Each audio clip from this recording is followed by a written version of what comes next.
All right, so we're live. It is 12:49. I'm a little late coming on because I was over there with Curious Contrarian for a couple of minutes there tonight, and then I had other shit to do. And hey, Heather, how are you? Good to see you.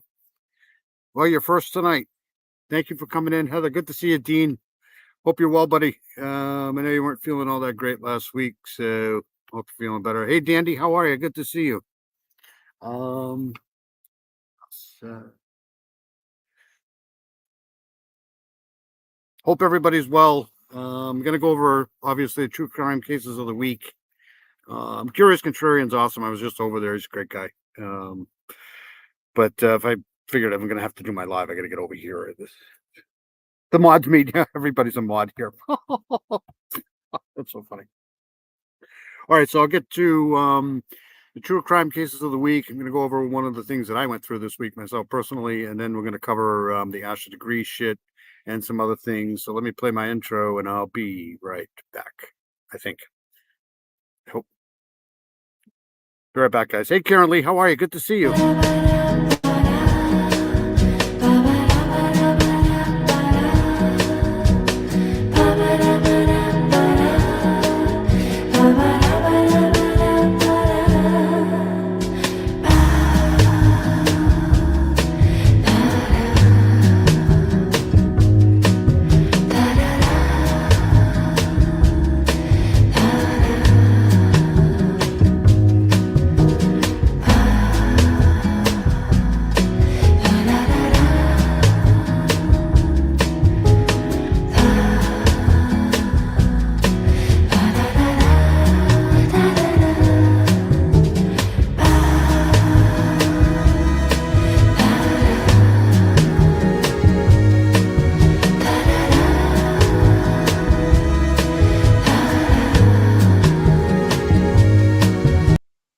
All right, so that's enough of that shit. Good to see everybody. Good to see Dandy. Karen Lee's in the house. Hope everybody's well. Karen Lee, hope you're good. Karen Lee's awesome. Everybody else that's in here. Heather's in here. Heather's awesome. Dean Johnson's in here. Thank you guys very much for coming in. What a week.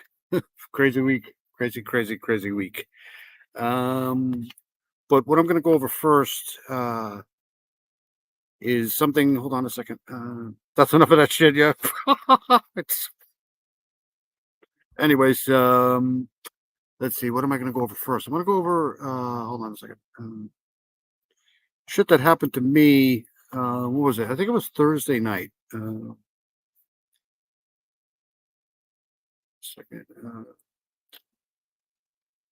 I have it in here somewhere. That was that there. And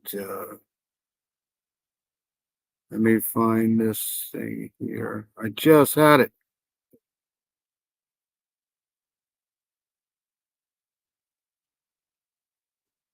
Oh, right here. All right. So everybody knows that I drive around at night. That's why I'm always listening and driving. Uh, so, uh, so anyways, I was out doing my route on. I think it was Thursday night. It was early. No, it was Friday morning. It was Friday the 13th morning. So first thing I noticed, like, I went into town that there were like two sheriffs sitting at the McDonald's in Hillsborough, New Hampshire, and I'm like, why are there two sheriffs here? So, anyways, later on, I was at the Circle K in Hillsborough, and one of my buddies, one of my cops friends, came up to me and he's like, "Just be on the lookout for a guy that's armed and dangerous that's around town here, especially when you get down to Emerald Lake." So, anyways, um, hold on a second. Let me play this here. So, this is. We'll play this one here first. Hold on a second. We'll play this one here. All right, so let's play this here. So I ended up because nobody knows that area like I do. So I went down there and tried to help out as much as I could. but they had everybody down there. There must have been hundreds and hundreds of cops. There was, they had a perimeter set up. They had U.S. Marshals out there and everything. And so this is coming out of Hillsborough, New Hampshire here, and I'll play this here. Hold on, let me fast forward this here. A couple. All right. So,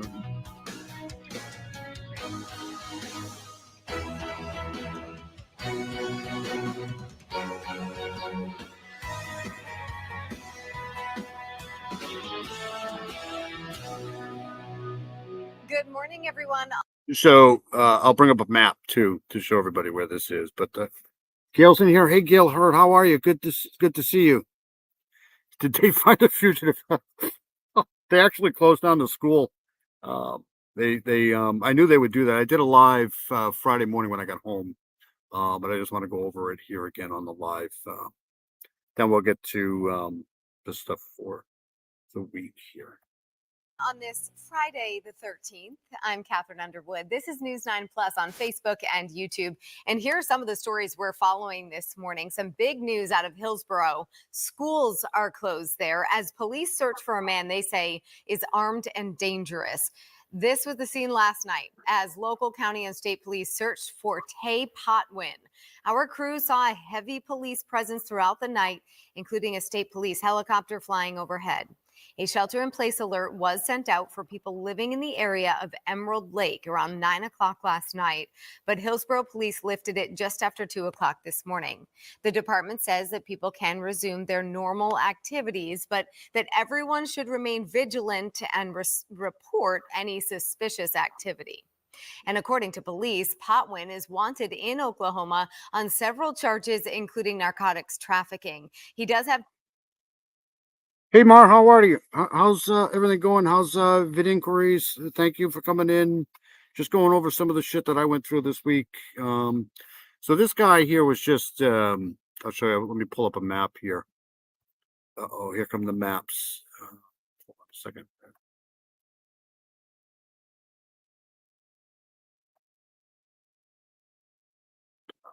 Okay, so this is basically the lake here. This is Emerald Lake, but it's also called Gould Pond, and this is in the town of Hillsborough. It's almost like a secluded place here, and they had this whole kind of like a huge development in here around the lake. Very, very influential people live out here. But they had this whole section perimetered off because this guy was in here and they didn't know where he was in here, but they must have had 100 cops. They had a helicopter flying around. They had a drone out in here. And I'm in here all the time that night. So when I got down in here, they had me go down Bog Road and around and kind of circumvent this whole area here because I know this place pretty well. So anyways, they found him. Let me back this out a little bit. They found him the next day over in this area here, almost into Windsor, but not quite. They found him in this area here, right next to Fox State Forest here. But they had U.S. Marshals out here. They had everything. So, anyways, that's what I went through. Let's play the rest. So they caught him.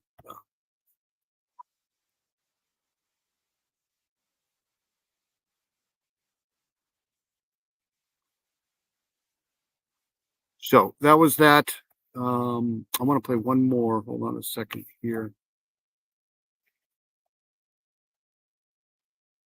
Let me go back right here. So this is kind of like. So this is. Hold on. Let me share this here. Yeah. So we're going over the Elijah Vu thing too here, but I just want to finish this up here. cruisers lined up here on Center Road in Hillsborough. And then over here. So this is Center Road here, and this was where I just was on the map here, the Fox Florida Estates here. There's a big farm in here, but he was in here somewhere, and I think around 2:30 or 3 o'clock, they finally grabbed him. But they had shut down the school and everything. There were cops everywhere.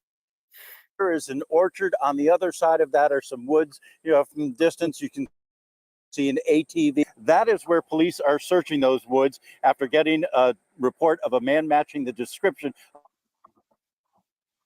those woods. Now take a look at your screen. This is the man that police are looking for.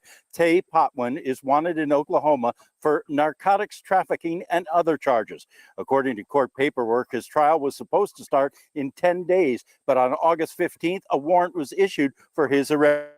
Around 10:15 this morning, local police, along with members of the sheriff's office and U.S. Marshals, This is the guy. Hold on a second. This is the cop right here. This guy. This is the guy that this morning. That guy right there. That's the guy that told me be careful when you go down to Emerald Lake. The canine guy at the truck right here. And when I got down there, he's like, "Go this way." He tracked me down. He stopped me. He's like, "Go this way. Go down Pog Road and see if you can flush him out." It's like, okay, buddy. Local police, along with members of the sheriff's office and U.S. Marshals, swarmed Center Road after Potwin was reported. He's like, don't approach him. I'm like, okay. Spotted. Police saying again that he ran into the woods. The police chief says that the forest is very dense there. That makes it difficult to search. Police were lined up on both sides of the woods, hoping to drive him toward the officers. Earlier in the day, police had received several reported sightings as they searched the areas east of Center Road. But again, police are now concentrating their search west of Center Road. About an hour ago, also, we saw police put up a drone in hopes of forcing Potman, locating his whereabouts, forcing him towards the officers. We will stay with you and provide you updates. At night, it's a different story at night, man. You find all the crazy people at night, for sure. As soon as we get them. For now, reporting live in Hillsborough, Ray Brewer. So anyways, they got him out of there. They finally got him out. I think it was like 2:30 in the afternoon. I was sleeping pretty good at that point. But we tried to get him out of there, but he wasn't even around there. He was, I don't know, a good mile or so away from there. But anyways, all right. So let's get back to the true crime stuff for the week. I just wanted to point that out because I thought it was kind of funny. So let me, I want to go to, I want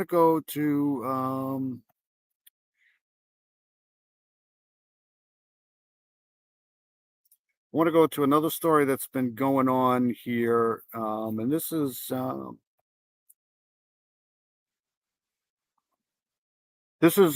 story about Gary Ridgway. I don't know if anybody's heard about this, but they I don't know if people know who Gary Ridgway is, but they retransferred him to a county jail, and everybody's thinking that they're going to rearrest him for some other crimes. So let's hold on a second. Let me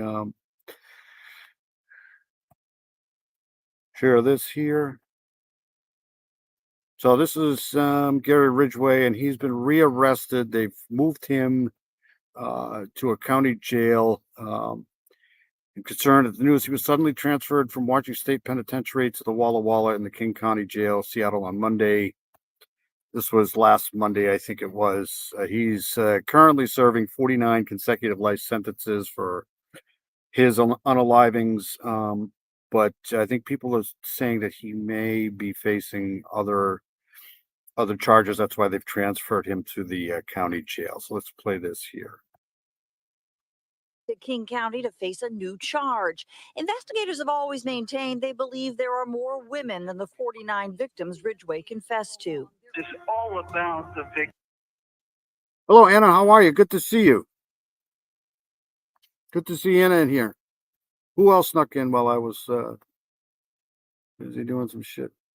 Thank you, everybody, for coming in. Really appreciate it. It's not about me.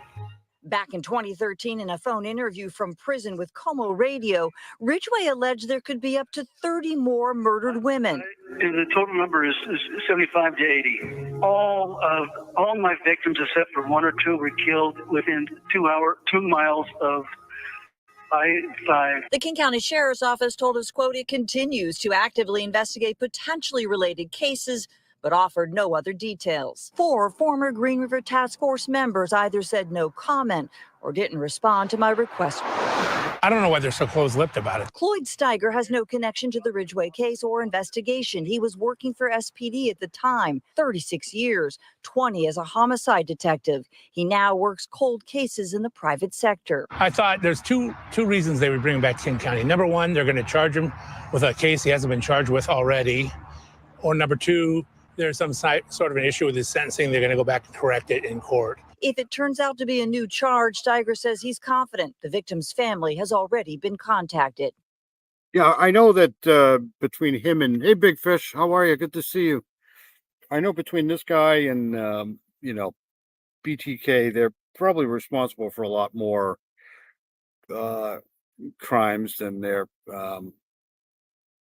been charged with. But this guy here, I wouldn't be surprised if they slap some more on this guy here. This guy was such a ruthless person, just terrible. It's a mixed bag. It dredges up old feelings, but maybe there's some satisfaction knowing somebody's going to be held accountable. Donna Hurley's 15-year-old daughter, Lori Ann. This poor woman here, I remember her from years ago. Be held accountable. Donna Hurley's 15. This poor woman right here, she's a trooper, man. This person right here. 15-year-old daughter, Lori Ann, was one of Ridgway's victims, and she was shocked to hear he was back in King County, but hopes it leads to answers for other families. You never know. I mean, I know they're still actively looking for cases. Michelle Esteban, Como News.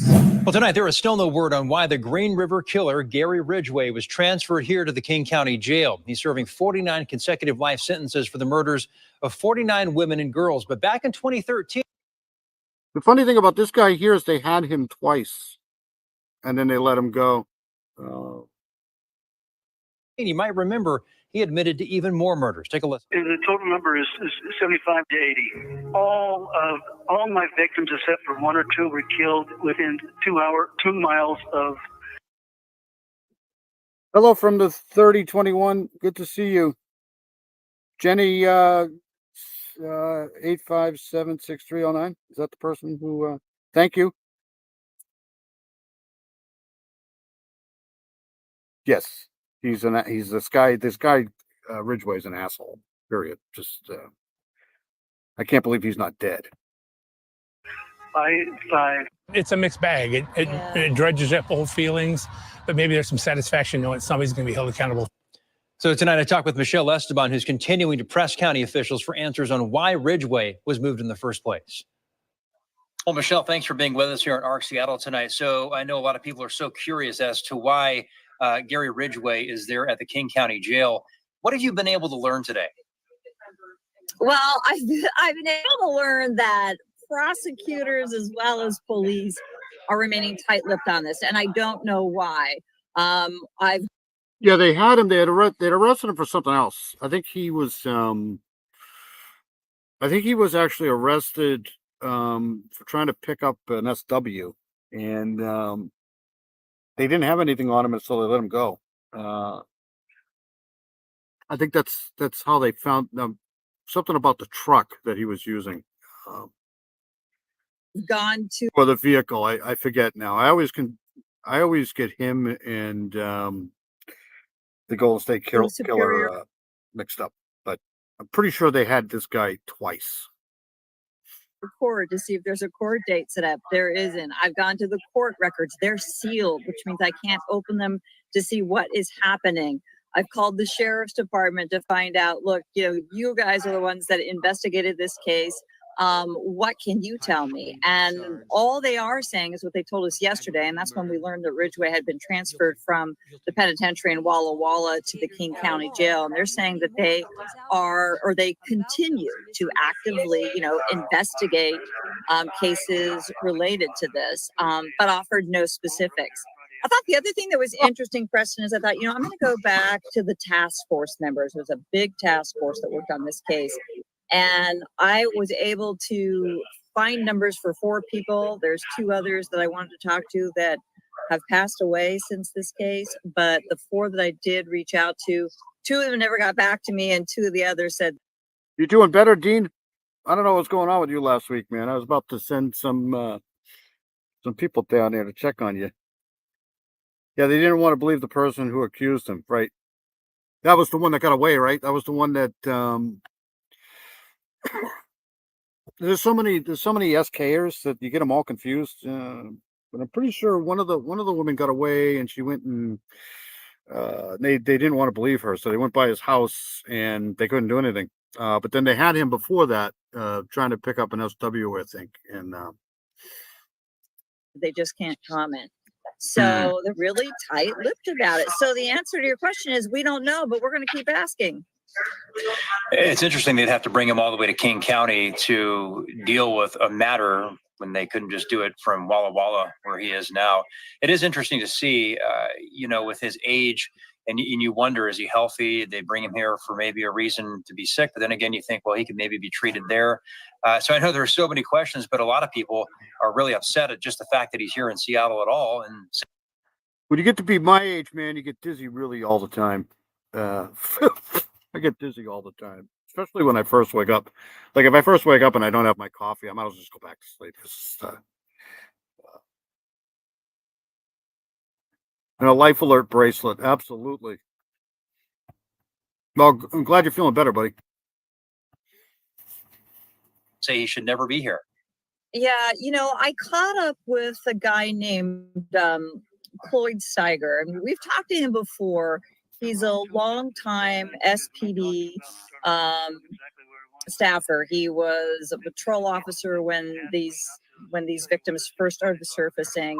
He's worked 36 years for SPD, 20 as a homicide detective. He was the chief investigator for the Attorney General's office. Also, one of my buddies has a channel too. I didn't know that. Well, actually, I did know that. But Tech Death Hippie has got a great channel. Tech Death Hippie is a great guy. So I subscribe to him too. We're trying to get him to 500 subscribers. Office for a while, and he's still solving cold cases. He does it in the private sector. So he's got a lot of experience, and he's close to a lot of people who worked for the task force, and everybody from defenders to prosecutors. And so I caught up with him to say, hey, what do you think? I think that probably better than I do. You might be able to give us some insight here. And he said he thought one of 2 things. He thought that, one, he's brought back here potentially to face a new charge. And if he's going to face a new charge and it's in King County, he needs to be here to hear what the charge is, which would indicate that there might be new evidence in the case. I do appreciate everybody coming in tonight. Always good to see everybody here.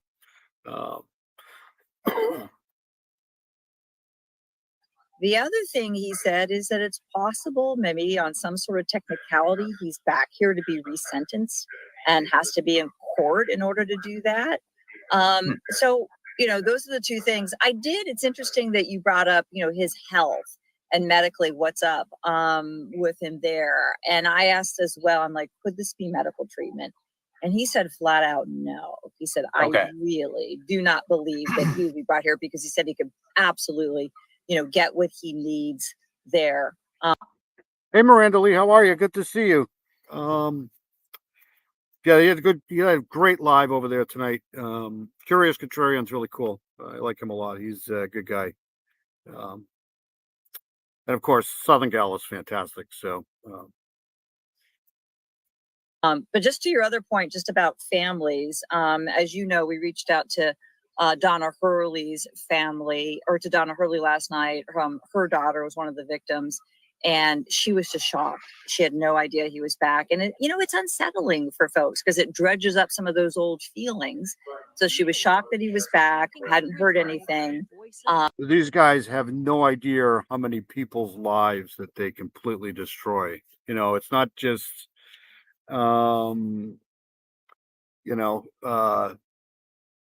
the victims, but it's that all of the families, all of the it's just these people are just a waste of life right here. This guy, because he, you just know he has absolutely no remorse whatsoever, none, zippo.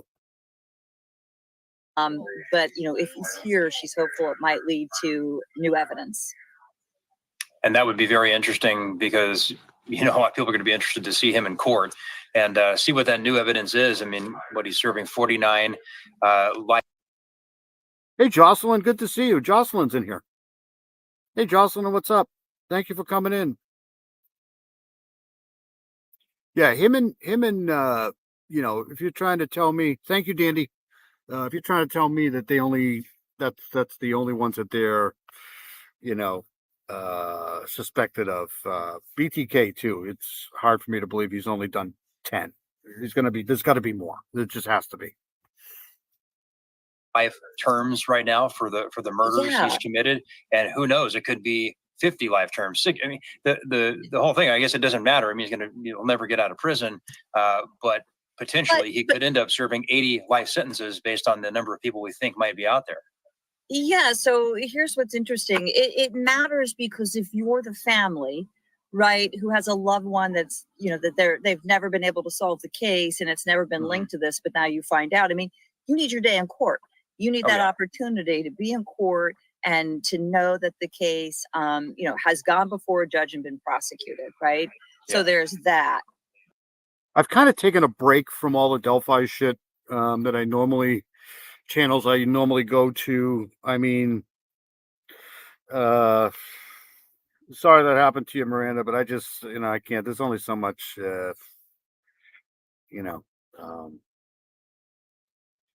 sometimes you just got to take a break from that. It's so fucked up. But, you're alluding to perhaps 80 victims. And that comes from a prison interview that Ridgway did himself back in. Law enforcement and corrections facilities, that's like their number one.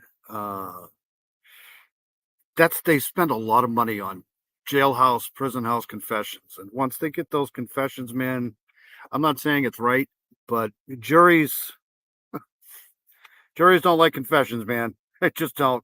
So that's an uphill climb right there. But it's he'd be better off. Like, in my opinion, he'd be better off firing his attorneys right now. That's just my opinion, because confessions are like gold to law enforcement. In 2013 with Charlie Harger with Como Radio. And there was confessions are almost as good as DNA. It's just almost as good as DNA.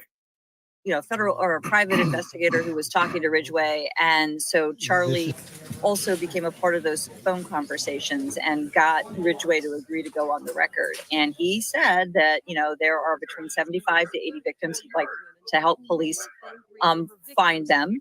And as we all know that investigators. Yeah, I don't think they took him out of there for health. I don't think they transferred him over back to the jail for health. I think something else is going on, but you never know. They transfer inmates all the time. Believe that there likely are more victims out there. And I don't think they transfer people like this all the time, but they do transfer inmates a lot. That's why there's that caveat in the plea agreement. So when they reached that plea agreement in 2003 and he pled guilty to those 49 cases, part of that also, let's check my notes. My opinion, he's probably guilty of at least 70. Hey, Grandma Sherry, how are you? Good to see you. At least 70. So I get this right for you, allows them. This is the case where they had literally no clue of who was doing this. They just didn't. They were lost. Not sure if he'd get away with this now, but back then they had no clue. To let's see. Let me just read it for you. So part of the guilty plea agreement Prosecutors agreed, right, not to seek the death penalty in exchange for his confession and details about the murder. So that was back then, as well as pleading guilty to, this is the important part, to any and all future cases in King County where his confession could be corroborated by reliable evidence. So leave the door open so that if there are other victims, and Thanks for coming in from the 3021. Good to see you. Yeah, I got to do an updated Delphi thing at some point, but thank you for subscribing. I really appreciate that. and that goes to what we've heard all along, that they do believe that there could be others, but you got to have the evidence. And sometimes in these cases with serial killers, the former law enforcement officer that I spoke to today said sometimes, they'll tell you things for various reasons and it's not true. So there's always that potential that the person is lying. But he's here for a reason. We'll keep asking the questions. I checked the Superior Court docket. There's nothing on the docket for him, so couldn't get a clue there either. So this is to be continued, Preston. Okay, Michelle, thanks. We'll watch this one here. Hold on a second. Questions are growing about why one of the most notorious serial killers in U.S. history was suddenly booked into the King County Jail today. Gary Ridgway, who is better known as the Green River Killer, is normally locked up at the state penitentiary in Walla Walla. Now, for the first time in 20 years, he's in a Seattle jail cell. Ryan Sims has been following this story since it broke today. Ryan, authorities are staying tight-lipped about why he's suddenly at the King County Jail.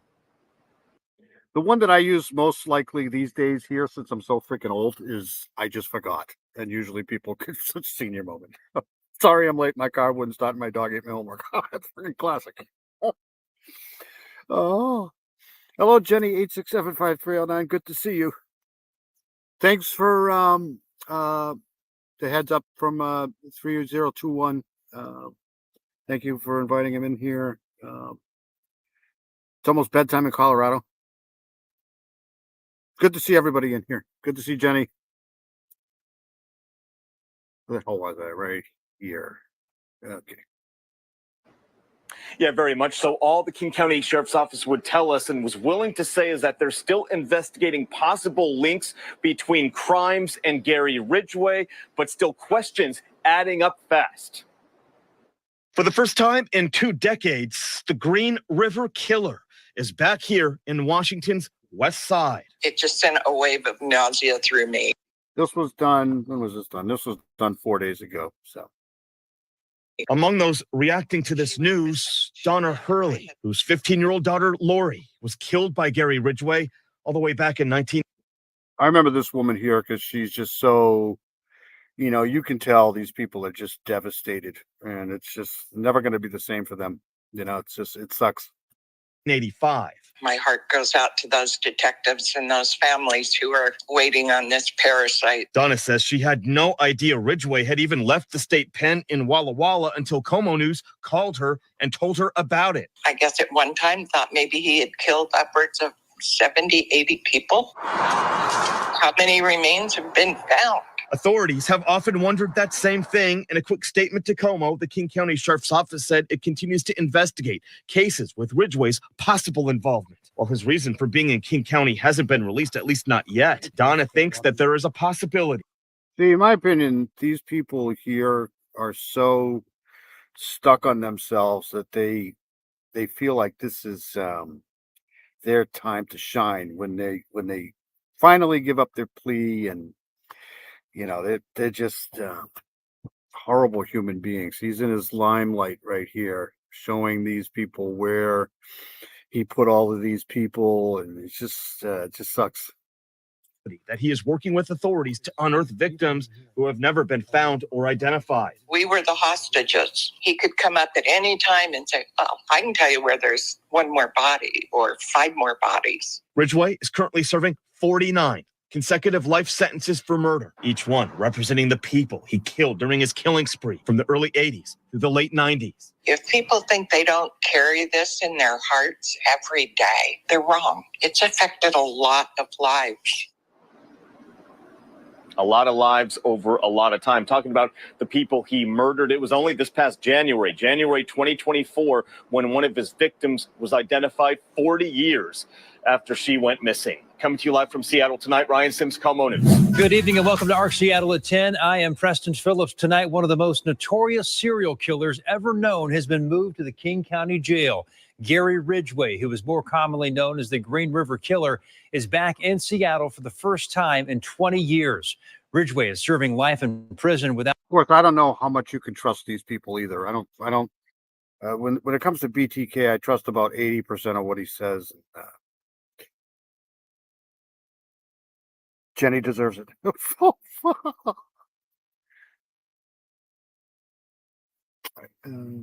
Back to this. We'll watch a little bit more of this, and then we'll go on to something else. Without the possibility of parole at the state penitentiary in Walla Walla for the murders of 49 women. We talked with the mother of one of his victims tonight about this move. This miserable piece of humanity I love this has woman. used I freaking love this woman. I just do. She's a miserable piece of humanity. It's freaking awesome. the remains of their loved ones to save his own life. Tonight, we're still working to learn why he was moved to the King County Jail. Ryan Sims. Miserable piece of humanity. It's freaking awesome.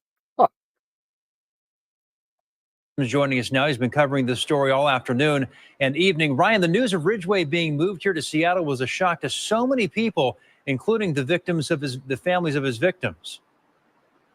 And especially to them, Preston.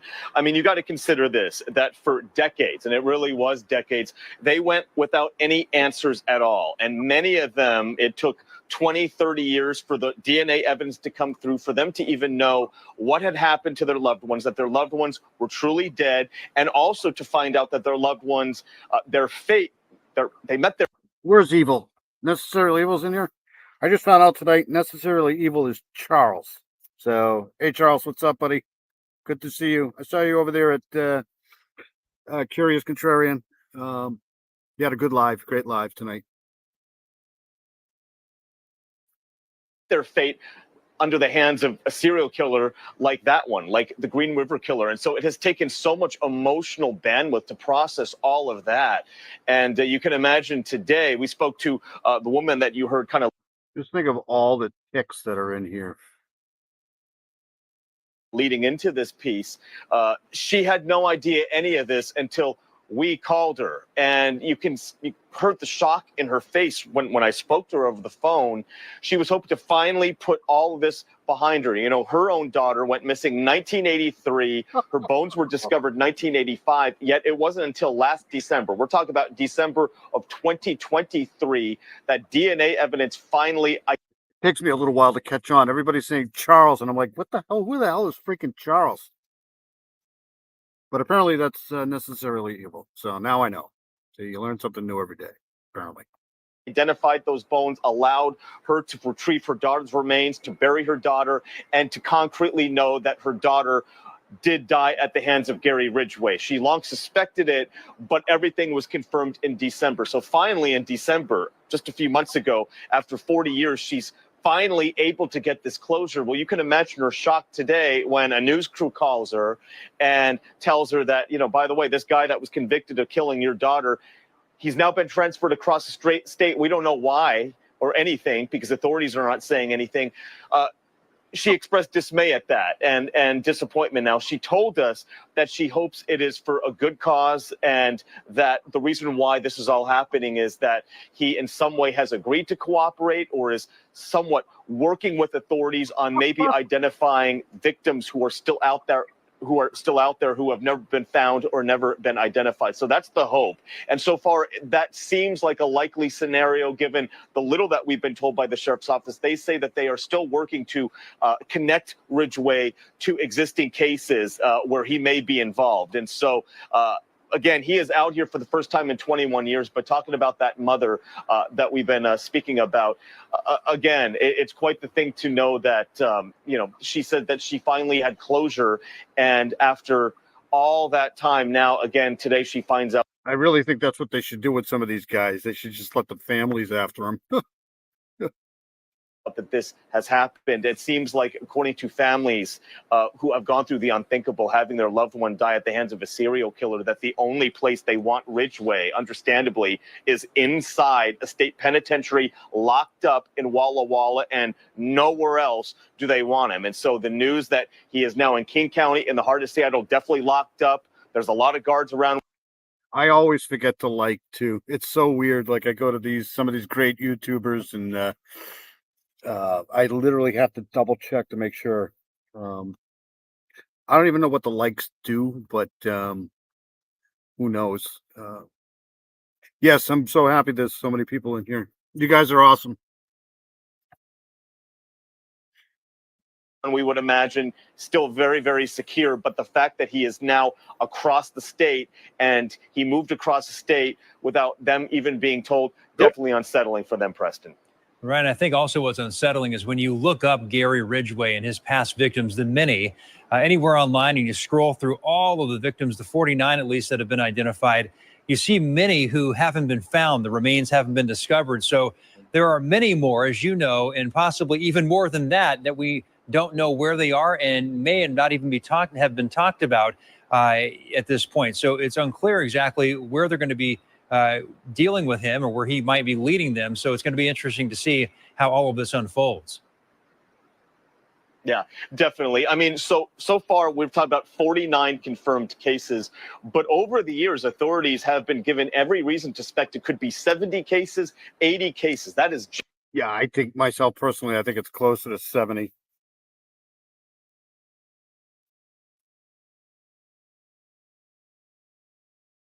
You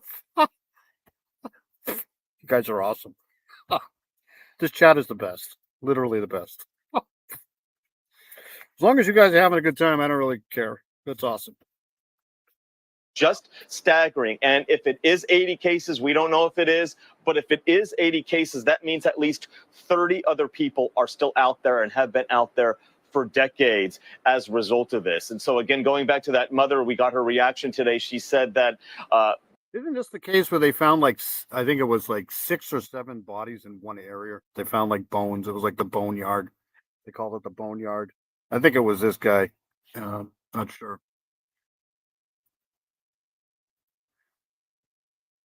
Really kind of the only kind of saving grace she has with today's news is the fact that perhaps Ridgway finally working with authorities on getting them the remains, getting them the identities of some of the other people still out there. That is her saving grace. But what a story this is. Again, his first time here in 21 years here in. I mean, it's possible that he's getting. It's possible that he's getting close to, the end. And maybe he's, had the come to Jesus moment, but I don't believe that. But it's possible. My screen just split again on me here. Seattle. Be interested to find out why now. If that is the case, why would he have any reason to want to do that? Is there something they're offering him? Is he in bad health? I mean, all right. So that's the end of this here. I'm curious. I think he's around 75 years old right now. What would want to make him come out here and help authorities in any way whatsoever? Ryan, keep us posted as this story continues to develop. Of course, a lot of people interested in what the outcome of this is. We appreciate it. All right. So that's the end of that. Let me give me a second here. I have to.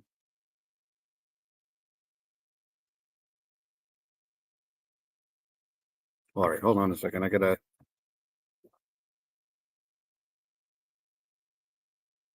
All right, so we'll jump into the Elijah Vu thing here now. Second here.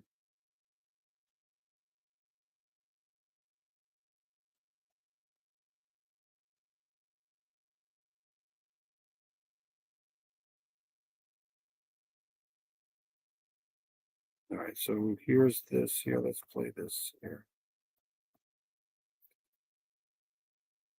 So I think this is the press conference.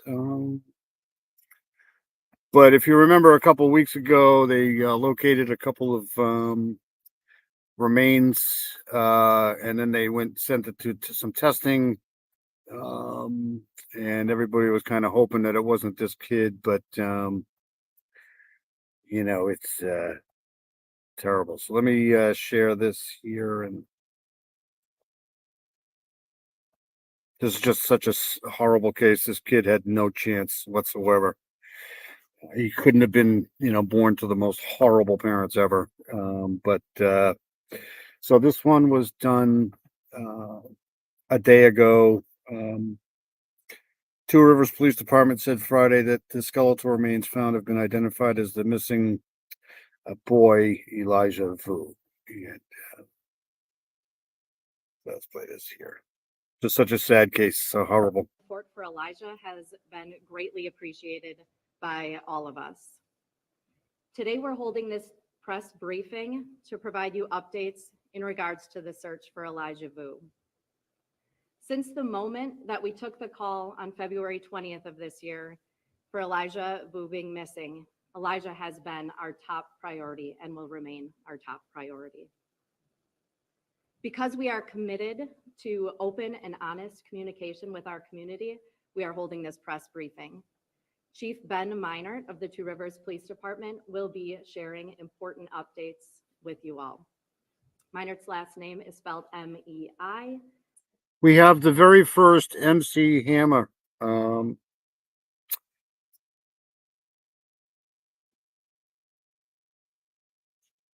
Can everybody hear this? Just double checking. N-N-E-R-T.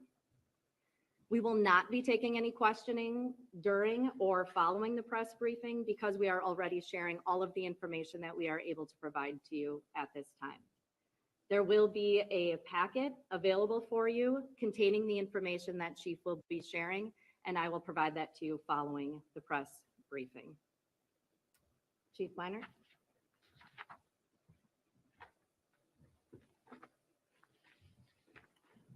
Thank you all for being here.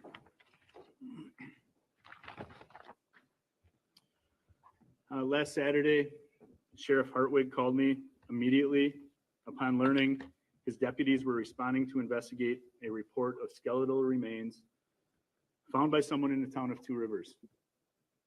With night falling near, the entire area was secured while a variety of resources were gathered to investigate. Ultimately, a forensic anthropologist with the Wisconsin State Crime Laboratories was able to confirm a skull and bones as human remains. On Sunday, my staff assisted the Manitowoc County Sheriff's Office, Department of Justice, Division of Criminal Investigation, and the Wisconsin Crime Lab with recovery of those remains and any associated evidence. The intentions of our team were to first notify family of the discovery and then alert the public. Prior to that, however, reports went out on social media and other platforms, some of which were false and most of which had yet to be confirmed.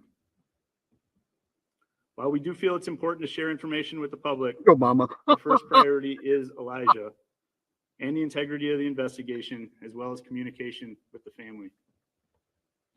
These are the facts that I can share. The remains were found on private property by a person getting his land ready for the hunting season.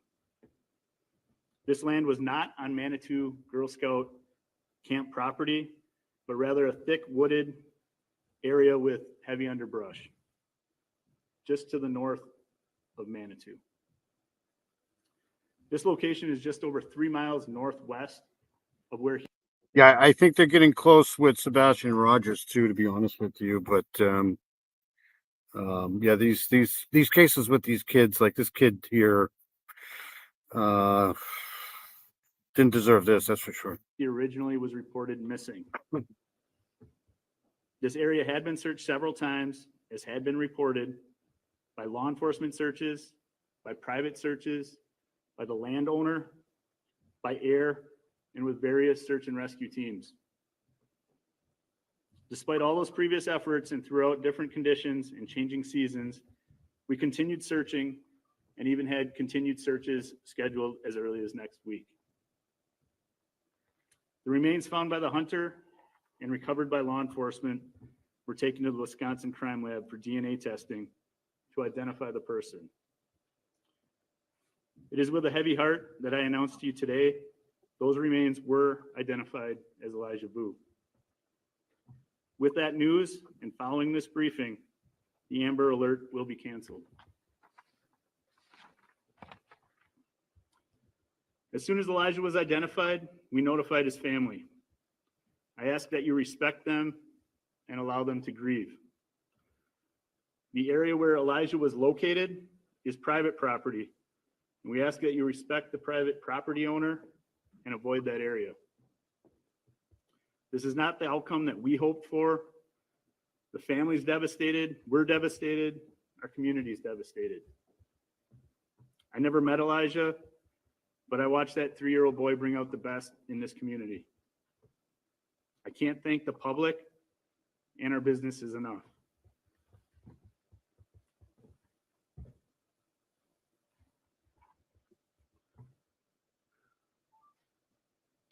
Thank you, DCI, for continuing to lead this investigation, FBI for their support, and our local, state, and federal law enforcement and fire departments, as well as the numerous neighboring agencies. I'd also like to thank all the churches, schools, all the search and rescue groups, and our residents and the family members. Thank you. I mean, I hate to sound, heartless, but I'm kind of glad they found him, because sometimes they don't find these kids, and, whoever the family is left that cares about this kid will never get any, justice. But, now that they found him, maybe they can figure out what happened. That's the best you can hope for, really. Thank you to all that the various city employees have done. The efforts of all of you and many others help bring conclusion to this phase of the investigation. Because now it's a homicide investigation, so they get all the resources now that they probably wouldn't have gotten if they wouldn't have had a body. So started out as a search for a missing boy is now a death investigation. Although we understand your desire for information, we can't share every detail, and we must maintain the integrity of the investigation. We know the family and the community has a lot of questions. This is a process that will take a great deal of time, and we'll do everything we can in this investigation to answer those questions. Going forward, we'll continue to share updates provided from DCI and the Manitowoc County DA. We will receive them, and we will continue to be your sole source of accurate information. Now that we know the location of where Elijah was located off Christy Bob Lane and Manitou Drive, we ask that anybody with any information, if you haven't previously provided it or you think it may be useful in this investigation, to please contact law enforcement. Again, my assistant chief will provide you with the information on how to do so if you can. And again, thank you all for being here. Sorry, as a reminder, this is the reason why I couldn't have been a cop. When it comes to kids and stuff like that, just there's just no place in society for these people. will not be any questions. As Chief said, if you have any information that you feel would be beneficial for this investigation, please contact. I know that Rick Springfield was on General Hospital years and years ago. Wasn't he Noah? Wasn't that his General Hospital name was Noah? He was he went out with Quartermain, right? One of the Quartermains, I think.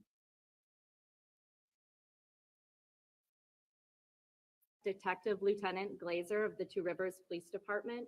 And he was a cop, wasn't he? Rick Springfield's role on General Hospital, he was a cop, wasn't he? No, he was a doctor. Wasn't he a cop, though? I thought he was a cop at one time. I don't know. I used to watch General Hospital back in the 80s, like, all the time. 920-686-72. General Hospital and Ryan's Hope. Because Ryan's Hope used to come on after General Hospital, I think. 200. Again, that's Detective Lieutenant Glazer, GLA. I'm dating myself. That's a long freaking time ago. ASER at the Two Rivers Police Department at 920-686-7200. As Chief Meinert said, we too are devastated by this news. Elijah was a little guy, but he left a huge impact on all of us, and he will not be forgotten.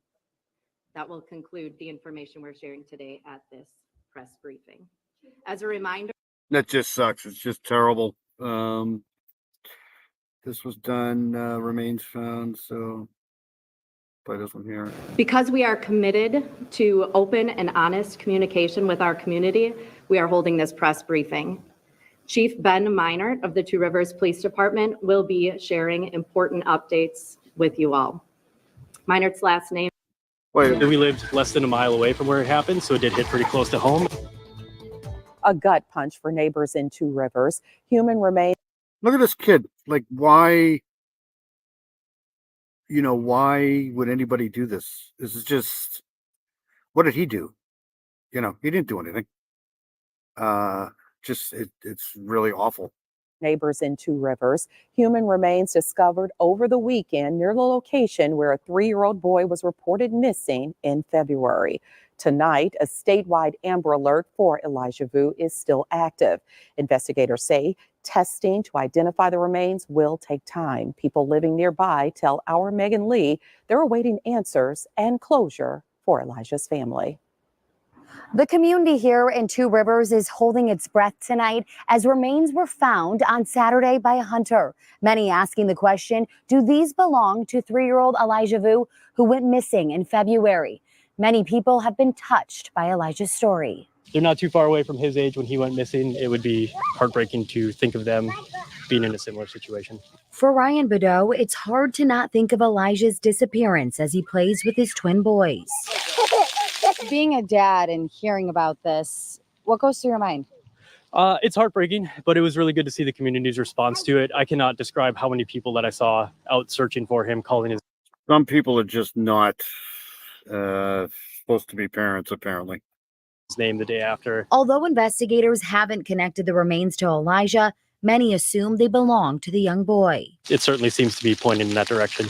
Others, like Kathy Hasselman, would agree. When I first heard about it, I just had a gut feeling about it. I don't know why. I just did. Hasselman works on her sister's farm, which is right across the street from the wooded area where the remains were found. It's a very unsettling feeling that there's a body. Vid Inquiry's got a great channel too. I was watching her the channel when was it? Yesterday or the day before? You were at some event. That was awesome. I thought for a second you were in Sunapee, New Hampshire, because that looked just like Sunapee, New Hampshire. But then I saw, all the big boats, and I'm like, that's not Sunapee, New Hampshire. Vid Inquiry's got a great channel. Awesome channel. So does Honeybee. Over there. Public records show the farmhouse across the street used to be the home of Elijah's mother, Katrina Bauer. I looked on Facebook and I saw the picture of the mother, real pretty woman with 2 kids. They looked happy.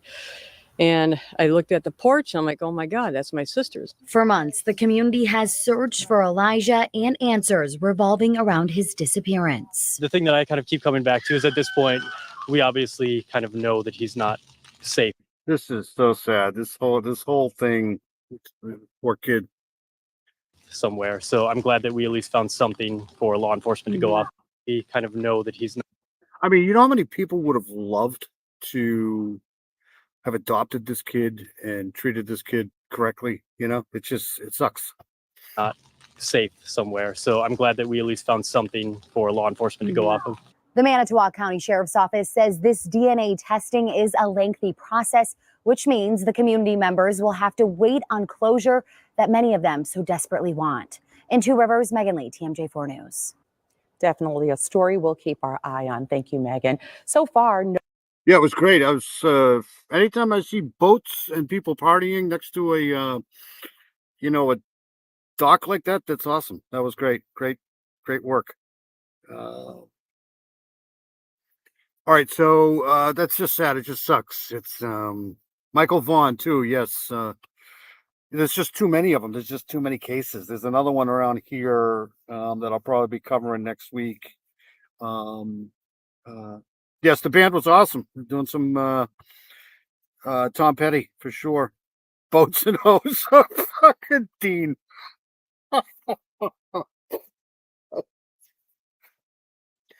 Oh. That's a classic. All right, so that's the end of that. Just it sucks. Hopefully they can get some resolutions to that, to why John Cougar and Tom Petty, yep. Pet the Cougar. That's pretty cool.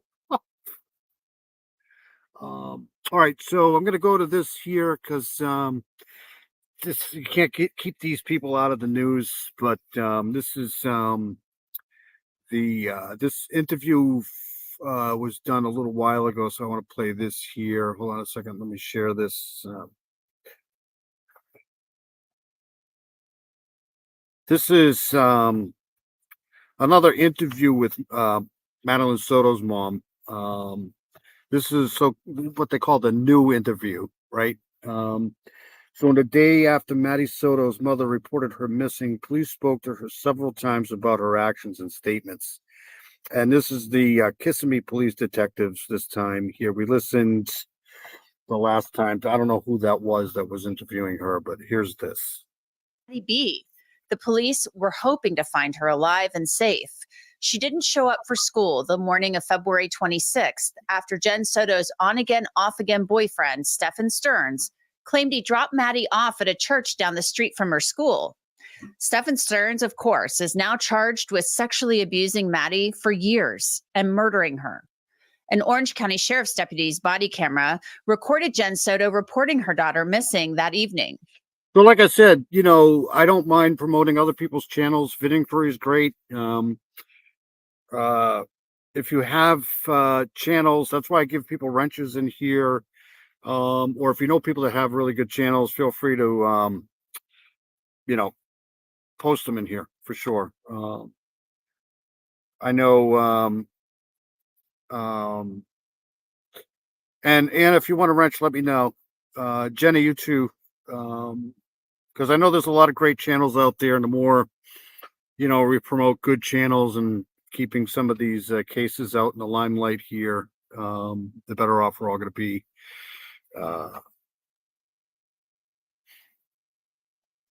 What's the name of the single aid? Madeline Soto, age 13. I'm trying to get a clothing description now. What was she last seen wearing? Green hoodie. Green hoodie. White Crocs. White Crocs. Either blue or black pants. I think black shorts. Black shorts? Yeah. Black shorts? Okay. Black shorts. All right. Do you know if she has like friends in the area? She does, but she doesn't know where they live. She doesn't know where they live. Okay. I asked all of them. Okay. Now, that exchange piqued the interest of these Kissimmee police detectives. They interviewed Jen Soto several times, and they had a lot of questions on the evening of February 29th. That was the Thursday of that week. The detectives talked to Jen Soto about how she knew what Maddie was wearing the morning she disappeared. When the deputies first talked to you, when you were reporting her missing, Yeah. you remember writing a statement? Yes. Okay. In that statement, you say you saw Maddie. I saw. I know. I misremembered. I didn't see her. Okay. I wanted to believe I saw her, but I didn't. But when you're talking to the deputy on his body cam, you describe what she's wearing. Because she had picked it out the night before. Okay. I told her to set up her clothes the night before to have it ready, so she was ready to go. Now, remember, Jen Soto said she was sleeping that morning. Is that Heather Brown's channel?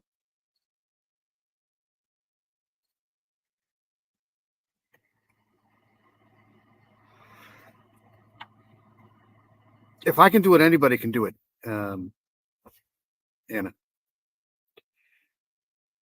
True Crime with Steve's awesome. Yeah, Steve is Steve is fantastic. I think he's on the road. I think he was going to have a live tonight, but he's on the road again. Yes, Mr. and Mrs. Steve are just Mr. and Mrs. Steve, Southern Gal, Arctic True Fox, Truth and Justice Channel, Plunder's good. All of them are good. And Lighting the Way Home, PJ's great. So if you guys get channels, feel free to post them in here. And Stefan Stearns later woke her up. So, of course, they're wondering how she knew what Maddie was wearing. So Jen Soto said she knew what Maddie was wearing because she didn't see her that morning, but because Maddie had picked out her clothes the evening before. The conversation then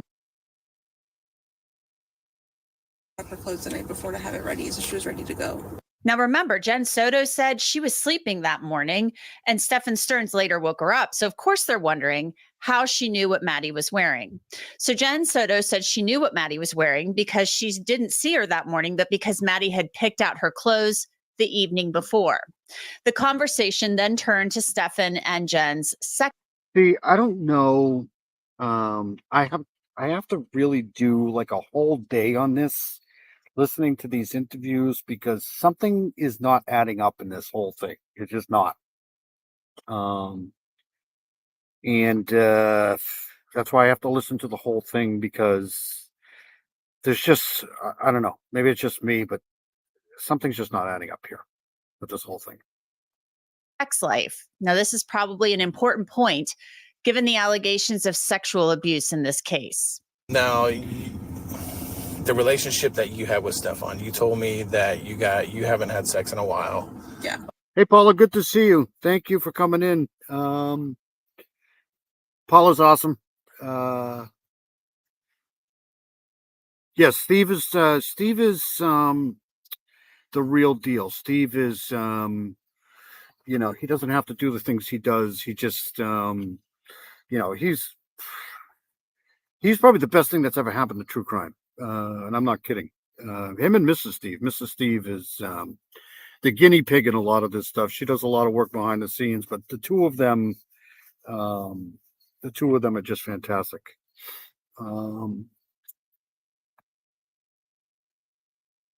Yes, Paula's awesome. Thank you, Paula, for coming in. Yeah, it's just there's something about this case that's not. This guy here is a piece of shit. This guy here, Stefan Stearns, is a piece of dog shit. But I don't know, that's just something. And I've been trying to give her the benefit of the doubt in this whole thing, but something's just not making sense. That's just my opinion. This is my opinion. I have no basis for that, but I know he's a piece of shit. That's for sure. But between the two of these, I don't know. When you guys were together and intimate with each other. This guy here is just the dumbest piece of dog shit ever.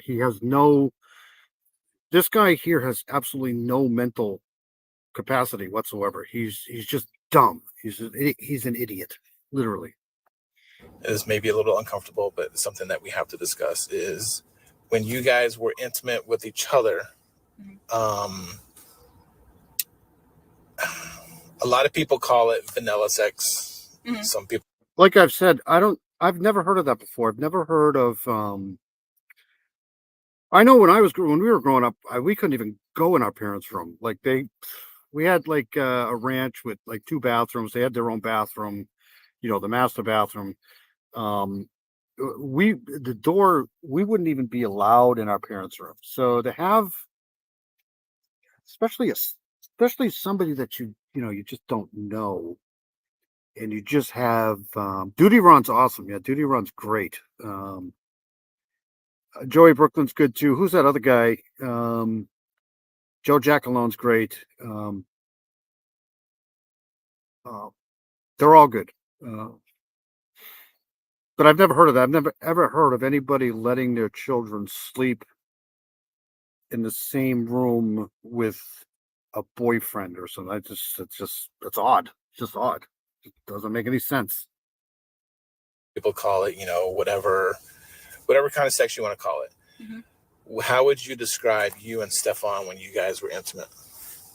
Pretty vanilla. I would say just missionary, and oral, but nothing.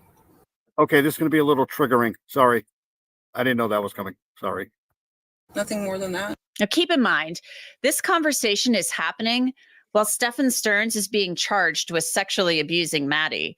The detectives said they had found 1,700 images on Stearns's Google Drive of Stearns performing sex acts on Maddie. Like I've said, I've been doing a lot of these so-called spotlight crimes and stuff like that. But there's so many great creators that do a lot of like Arctic True Fox does a lot of the missing. Southern Gale does a lot of the missing cases that don't get covered, and that's why I'm here. I mean, it's the only reason why I'm here, because this stuff sucks to talk about all the time. It's nothing but depressing shit. But thank you, Dandy. All these great creators, all these great people. The more word we get out, the better things are going to be. Because some of these people don't get, the exposure that some of these other cases do, and it's important. Maddie, some of them when she was sleeping. So these detectives are clearly trying to figure out whether Jen Soto was allowing the abuse or whether she's involved in Maddie's disappearance. The conversation turned to Stearns's claim that he accidentally factory reset his phone the morning he claimed he dropped Maddie off at school. Take a listen. He discussed. I don't even think it's possible. Like the phones these days, is it even possible to accidentally reset your phone? I don't even think that's possible. That's the stupidest thing I've ever heard of in my life. And I'm pretty bad with a phone, but I don't think I can accidentally factory reset my phone. You literally have to go looking for that. Having to reset his phone even though he didn't want to, or no, not reset his phone. He discussed needing to update his phone because he's been avoiding an update for so long. But I think it's time to do it. And I said, just do it. Stop avoiding it. Just do it. Even if I wanted to reset my phone, it would probably take me a good 5 months to figure out how to do that. I would have to ask somebody to figure that out or Google it. And he started the update, and then through the update, he's like, oh my God, I don't know what button I pressed, but I just factory erased my entire phone. And I said, that was stupid. How'd you manage to do that? He goes, I don't know. I wasn't paying attention, and I just clicked the button, and it happened. And I said, oh, okay, that's unfortunate. Or did he tell you he meant to reset his phone? No, he didn't tell me he meant to reset his phone. He acted like, and Good for you, Miranda. I've never brought a man around my house either. Yeah, I don't like, it's just, I've never heard of that. Like I said, I've heard a lot of things, but not like that. You don't just send your daughter off to a room, to your boyfriend's room that's just, ew, that's just sick. and said that it was an accident. Did you find that odd?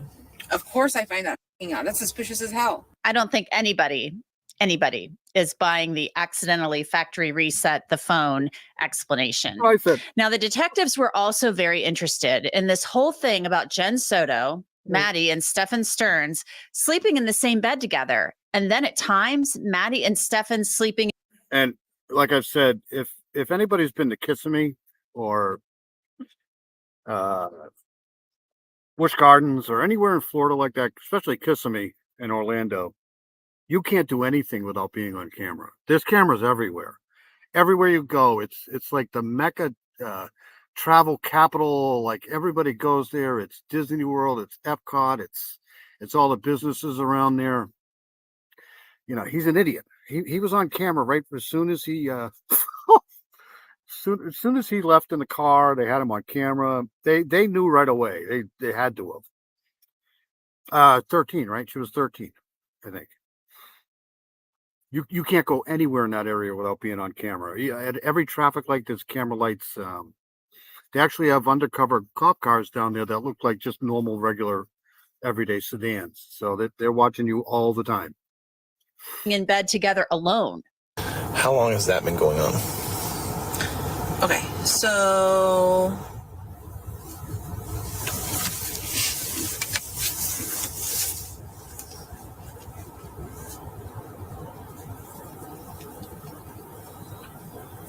I'm going to say back in June.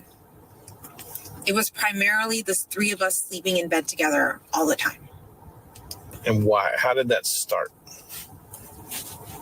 Maddie has always slept in the bed with me. Mm-hmm. She's always slept in my room. Only when we lived in that apartment in Northport did she have.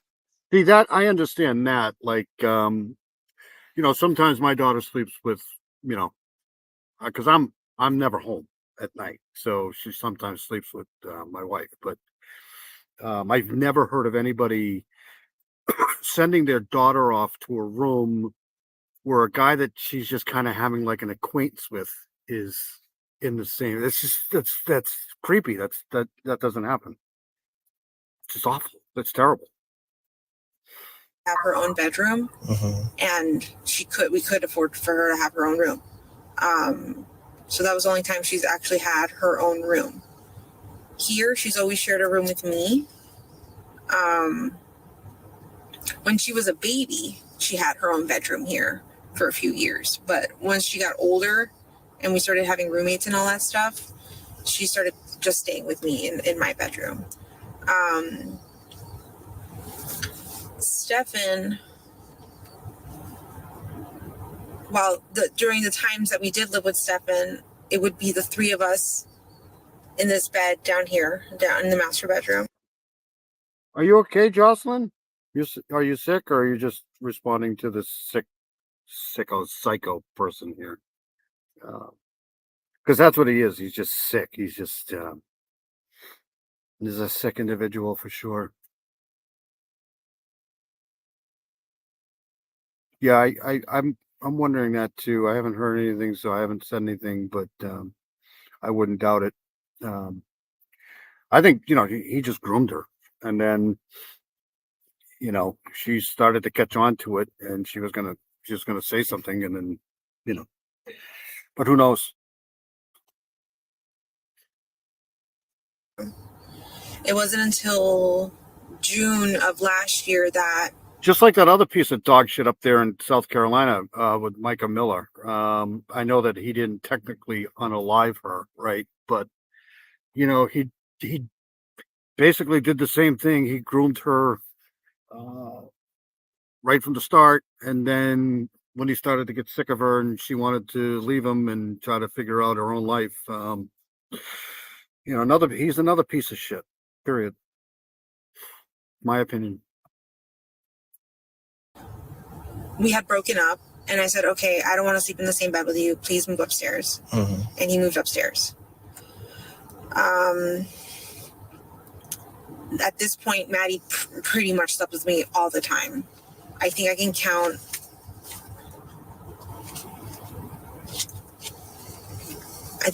maybe on one hand how many times she's gone upstairs to sleep with him alone, because I wasn't comfortable with it. I was like, no, it doesn't look right. Like, it just doesn't seem right. Like, I'm not comfortable with it. Maddie, you got to sleep with me. And I've told him that.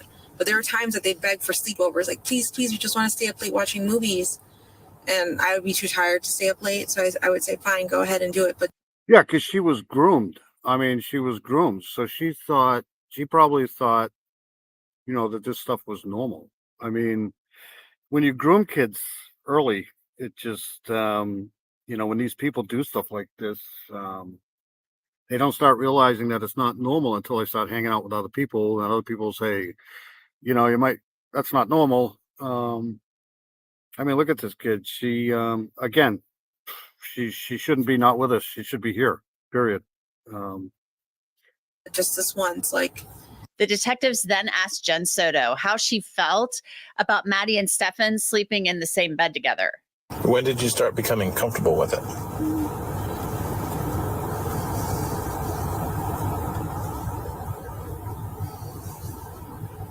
Miranda Lee is awesome. Miranda Lee is going through quite a bit, and we're always thinking about Miranda Lee. Well, not always, but just hope she's doing okay. Hope you're doing well, Miranda. Grief sucks. Grief is terrible. I don't know if I was ever comfortable with it.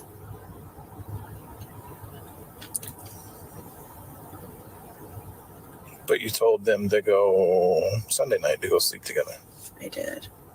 That was a selfish move on my part. It's because I wanted a good night's sleep. I didn't want her kicking me or rolling onto me or waking me up or to hear her alarm so that it woke me up. I wanted to keep sleeping until I needed to sleep because I just had not, with my training schedule, I have not had a good night's sleep.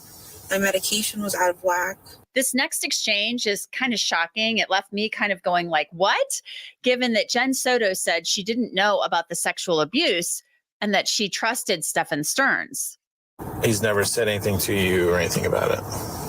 If anything, I've always told him that my biggest fear is that this would turn into a Woody Allen situation where the stepdaughter or the dad grooms the child and the child turns 18 and ends up running.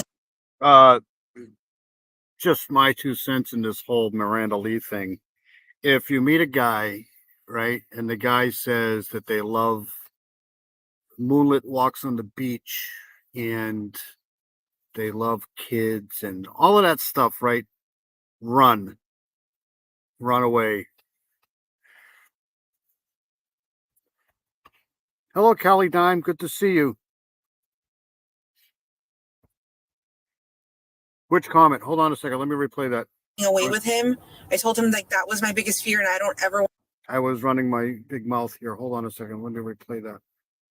Until I needed to sleep because I just had not, with my training schedule, I have not had a good night's sleep. My medication was out of whack.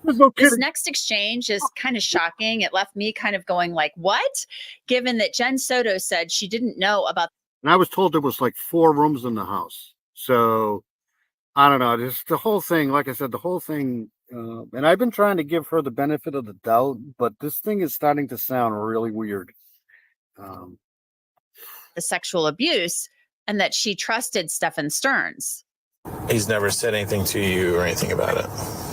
If anything, I've always told him that my biggest fear is that this would turn into a Woody Allen situation where. Yeah, that is a little weird. The stepdaughter or the dad grooms the child and the child turns 18 and ends up running away with him. I told him like that was my biggest fear and I don't ever want that happening. Like, you can't do that to me. Like, why would you say that to him? Because I never trusted. I grew up being told never trust a man. My mom put that in my body. Never. Then why do you see? This doesn't make any sense. That just doesn't make any sense right there. Why would you then be okay with them in the same room? This is bizarre. Trust a man. And like, I did not completely 100% trust the man. So it's interesting that Jen Soto is saying she had this fear about this turning into a Woody Allen type thing, but that she still allowed her young daughter to sleep in bed alone with Stephen Stearns. Many mothers, including me, can't understand this at all. The detectives confront Jen Soto with evidence that Stearns has been sexually. Not just mothers, but dads, right? Like, that's what I want to know too. Where's the dad in this whole thing? It's just so, like, if I ever found a man, if I wasn't living with my significant other and I found out that my daughter was sleeping in the same room with some other adult male, that would be the fucking day. I'll tell you right now. Abusing Maddie. Much of it is redacted. I thought I could trust him, that he was safe, that he was a good guy, and that he was taking care of my baby and loved her the way I loved her, but I was wrong. Mm-hmm.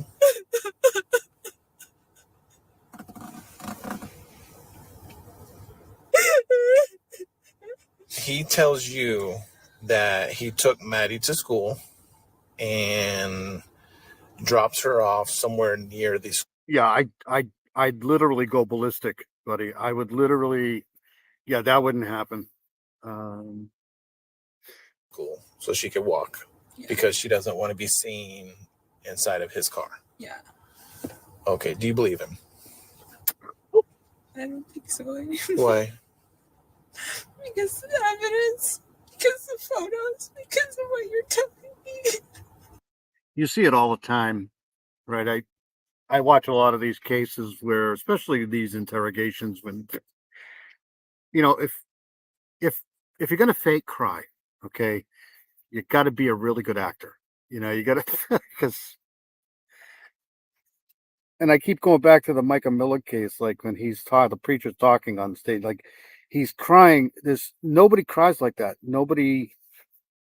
It's so fake. It's just, I mean, why even bother trying? Because if you're not gonna cry, don't do it. Just don't do it. People are dumb. They think they're fooling people. Because he's clearly a liar.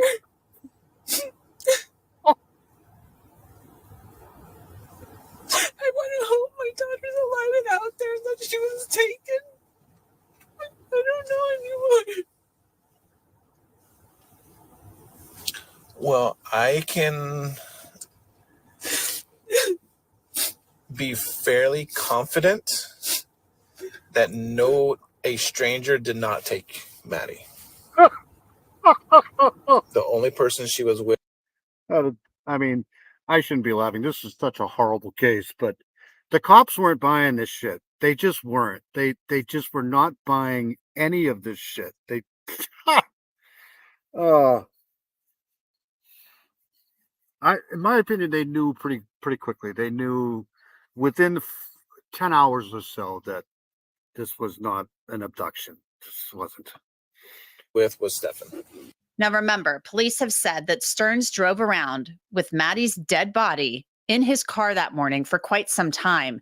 They also tell Jen Soto that Stearns dumped Maddie's backpack and one of her Crocs in a dumpster. The detectives showed Jen Soto photos of Maddie in the car.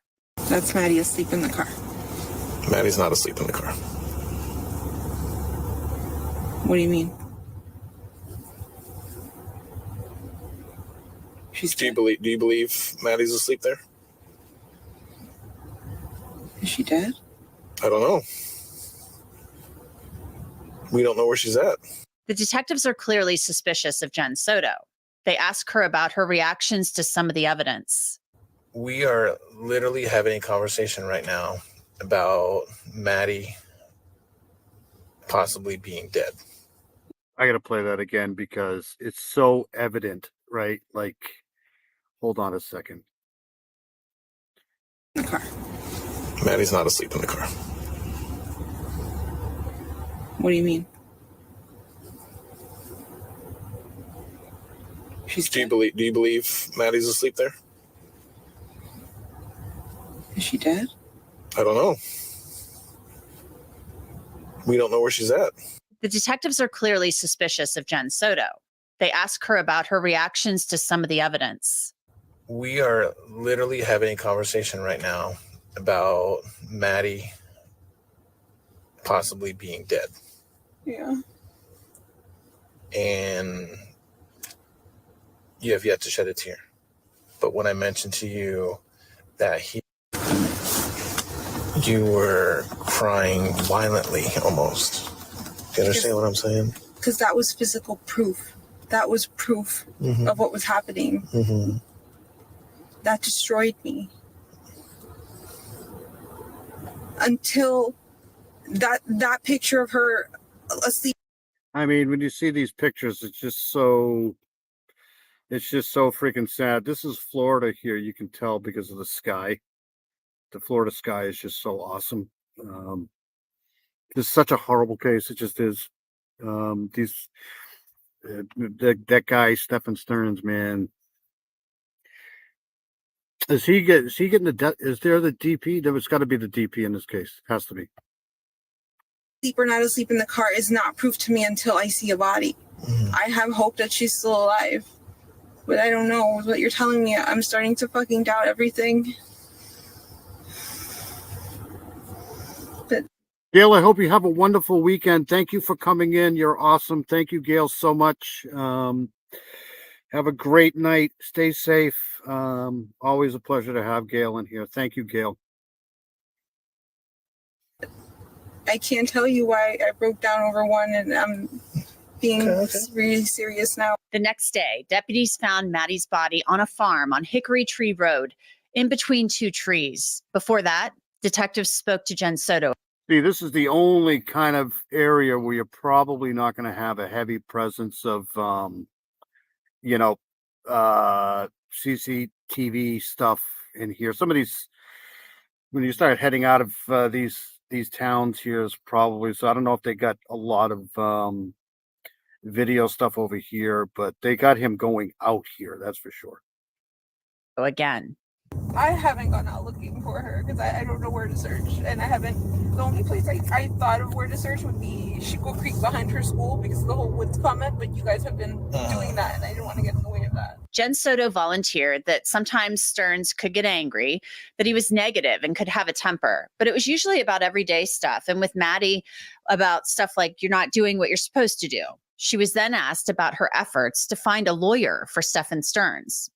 We were in the beginning of all of this. We were all under the impression that I had given Stephen the benefit of the doubt, right? I had assumed he dropped her off, that she went missing, and that he had nothing to do with it. I believed him. He's a master liar and a master manipulator. Me and Stephen's dad have discussed this already. Like, we had a conversation, like, what does he lie to you about? What does he lie to me about? This is the problem. It took her this long to figure this out, right? Just the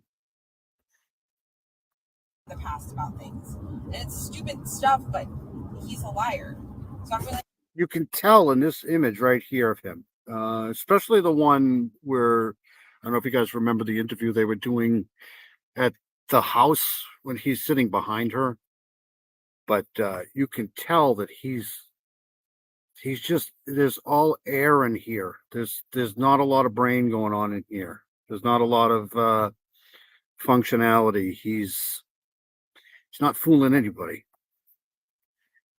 I think he's been lying to me about this whole time, and I just haven't had the slightest idea. Now, as I mentioned, some of this conversation is redacted when it comes to discussing sexual abuse and sexual assault.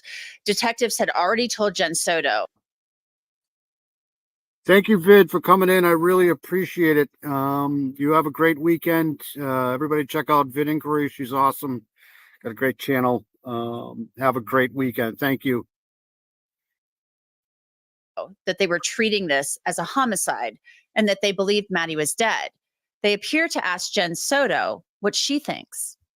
I don't even think the guy had a job. I don't think even think he was working. At this point, I do. Why do you say that? Because when you guys showed me that picture of her slumped over, she could be asleep or drugged, but if he was driving around and she just disappeared, like, that to me feels like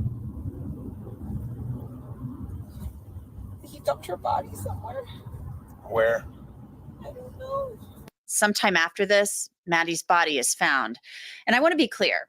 Jen Soto has not been charged in Maddie's death and was interviewed in April before the grand. It's a good thing they found her too, though, because sometimes they don't. You know, that's the thing. You know, Florida's a big state, man. You can put these people. There's tons of cases in Florida where they still haven't found bodies. I mean, it's so we're just glad that they found her. Grand jury indicted Stephen Stearns for Maddie's murder. He'll be back in court next month. He faces the possibility of the death penalty if he's convicted of Maddie's murder. And we don't even know if he'll show up for that court appearance because to date, he has waived his appearance at every scheduled hearing.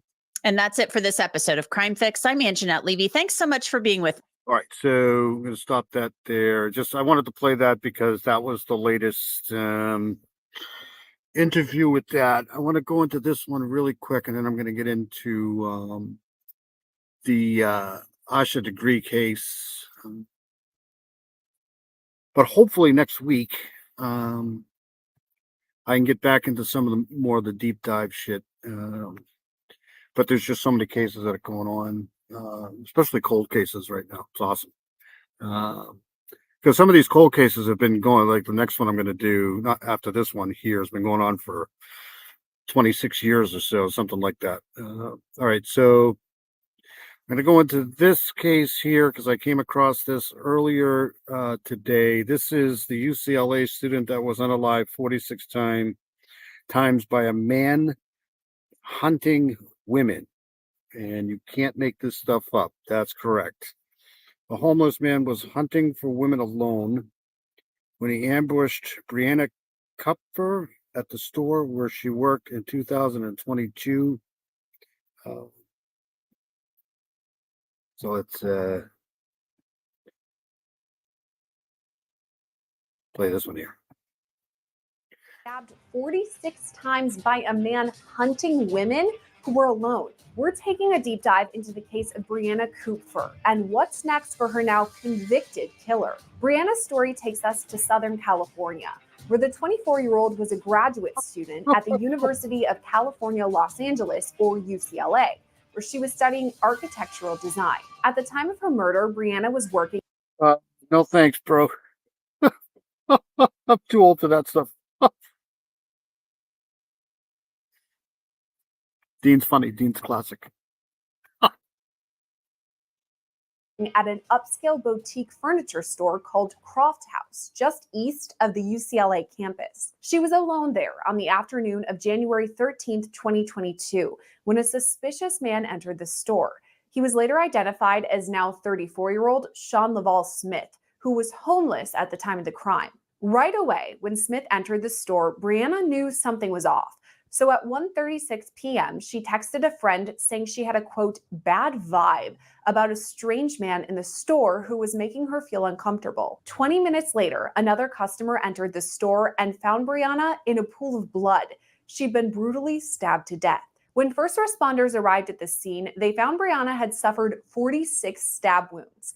She had 11 5-inch deep stab wounds to the chest and others to the abdomen, pelvis, as well as both legs and both arms. Investigators also found the murder weapon, a knife that had been bent over because the excessive amount of stabbing. DNA matching Sean Smith was ultimately found on the knife, and so too was an audio recording he'd left behind at the crime scene. On the recording, Smith can be heard speaking to Brianna, at first saying he's not going to hurt her and just ordering her to get down on the floor.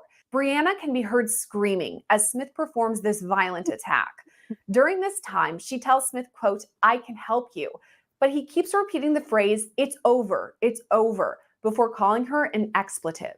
The recording also captures Smith going on an intense rant about his hatred for women. Detectives determined that after the stabbing, Smith ran out the back door of the store, leaving Brianna behind to bleed to death. This led to a major manhunt for Smith. My first stream ended at 10:30, and the second one was a movie reaction, so I should have been on this channel, so I am paying close attention. You have a channel too, Paula? I'm always the last to know here.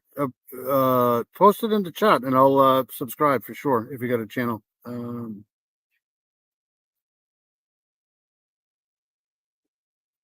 LAPD circulated surveillance video of him around the city and offered a $250,000 reward for any info leading to his arrest and conviction. 6 days after Brianna's murder, officials received a tip that Smith had been spotted sitting on a bench in downtown Pasadena. He was arrested and then taken into custody. As news of Smith's arrest quickly spread, we learned more about his lengthy criminal history. At the time of Brianna's murder, he was out on bond from a 2019 case out of South Carolina. In that case, Smith allegedly fired a flare gun into a moving vehicle that had a child inside. Just the year prior to that incident, he pleaded guilty to a 2016 charge for resisting or assaulting a police officer. This also happened in South Carolina. He faced a separate assault on a police officer charge in January 2021 when he was arrested after vandalizing a car in San Mateo County, California.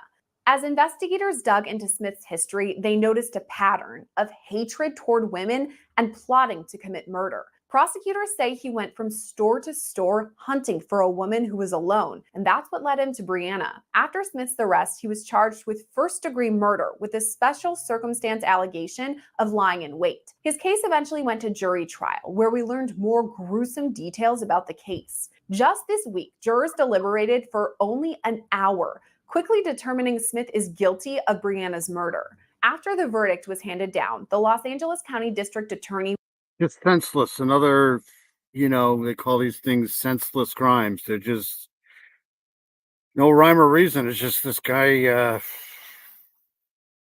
it's horrible. It's sad. It's terrible. It's an elephant. He released a statement reading in part, quote, Brianna Kupfer was a promising young woman whose life was tragically taken far too soon. I thank the jury for their thoughtful deliberation and dedication in finding the defendant guilty. A bright and talented. This is the stuff that sucks, right? She had her whole, if you're a parent of somebody like this, you do your best to raise your kids right to the age where, they finally get out on their own. They're doing their thing. They're studying. They're doing whatever they're supposed to do in life. And this freaking asshole it's awful. It's terrible. No need for it. Just nothing. 24-year-old UCLA student, Brianna was dedicated to her studies in architectural design with her whole future ahead of her. Our hearts are with Brianna's family, who've shown incredible strength and resilience throughout this harrowing ordeal. Smith now faces a sentence of life in prison without the possibility of parole, but that's not where the case ends. It's now up to a judge to determine whether Smith was sane at the time of the murder, and that decision could affect where he serves out his sentence. It's an intense case with lots to unpack, and for that, I turn to former federal prosecutor Nima Rahmani.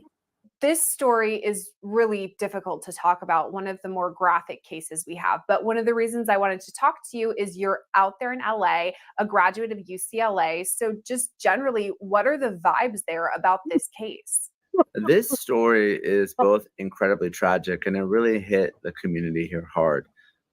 Anytime someone is killed, it's heartbreaking and tragic. But this was a senseless murder that really gripped the entire city of Los Angeles. Those are the thing. When you're a parent, man, it doesn't matter how old your kids are, they're still kids, right? And you just never stop worrying. You just don't. It's a suck. It's a lifelong sentence, man. You just don't. And this person here had such a bright future. It's just awful. Especially the UCLA community, because it's someone that frankly probably shouldn't have been out on the streets in the first place.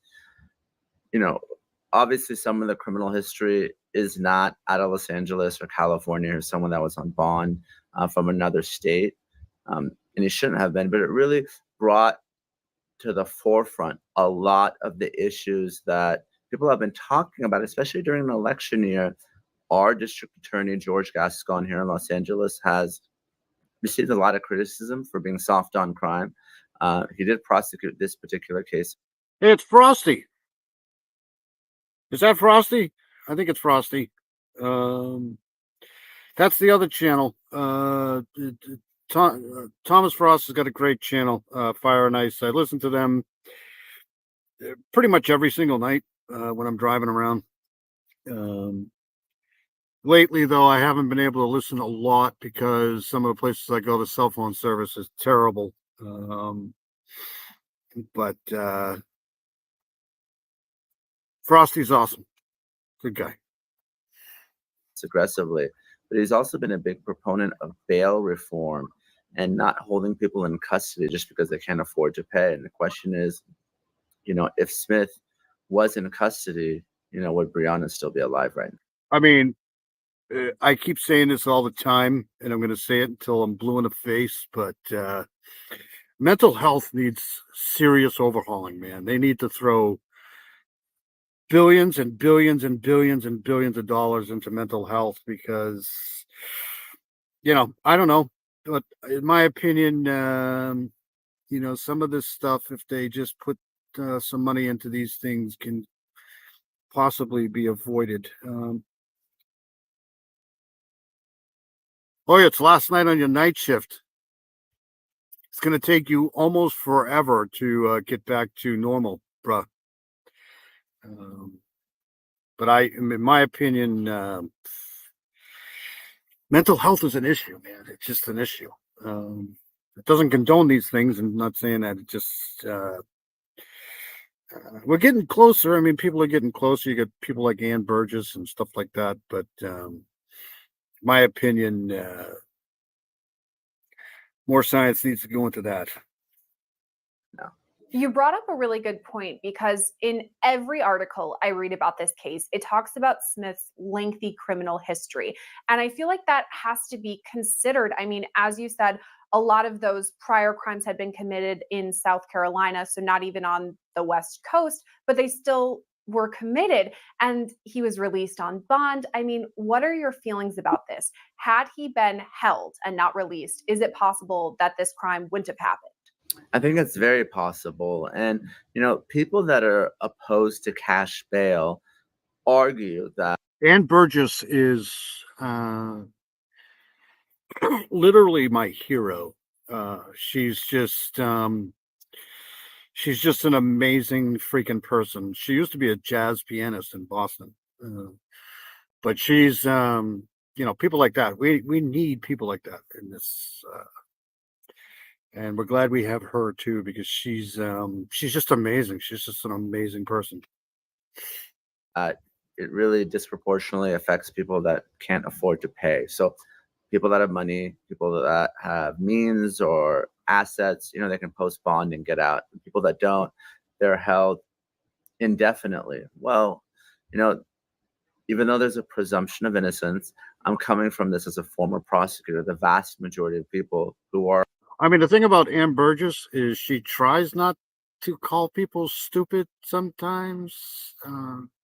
She has a funny way of working around that when people ask really dumb questions, but she's a treasure. I mean, she's just, she has the mind of a sponge, you know what I mean? She's just really smart. She's really intelligent. She's great. I can't say anything.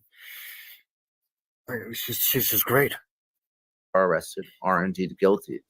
They plead guilty or they're convicted at trial. So now you're allowing people who may be violent criminals out on the street with really just a mere promise that they're going to show up to their court hearings. And many of these people are dangerous, right? I mean, if you're looking at bail, it should be really analyzed, in my opinion, based on the person's risk of flight and their danger to the community.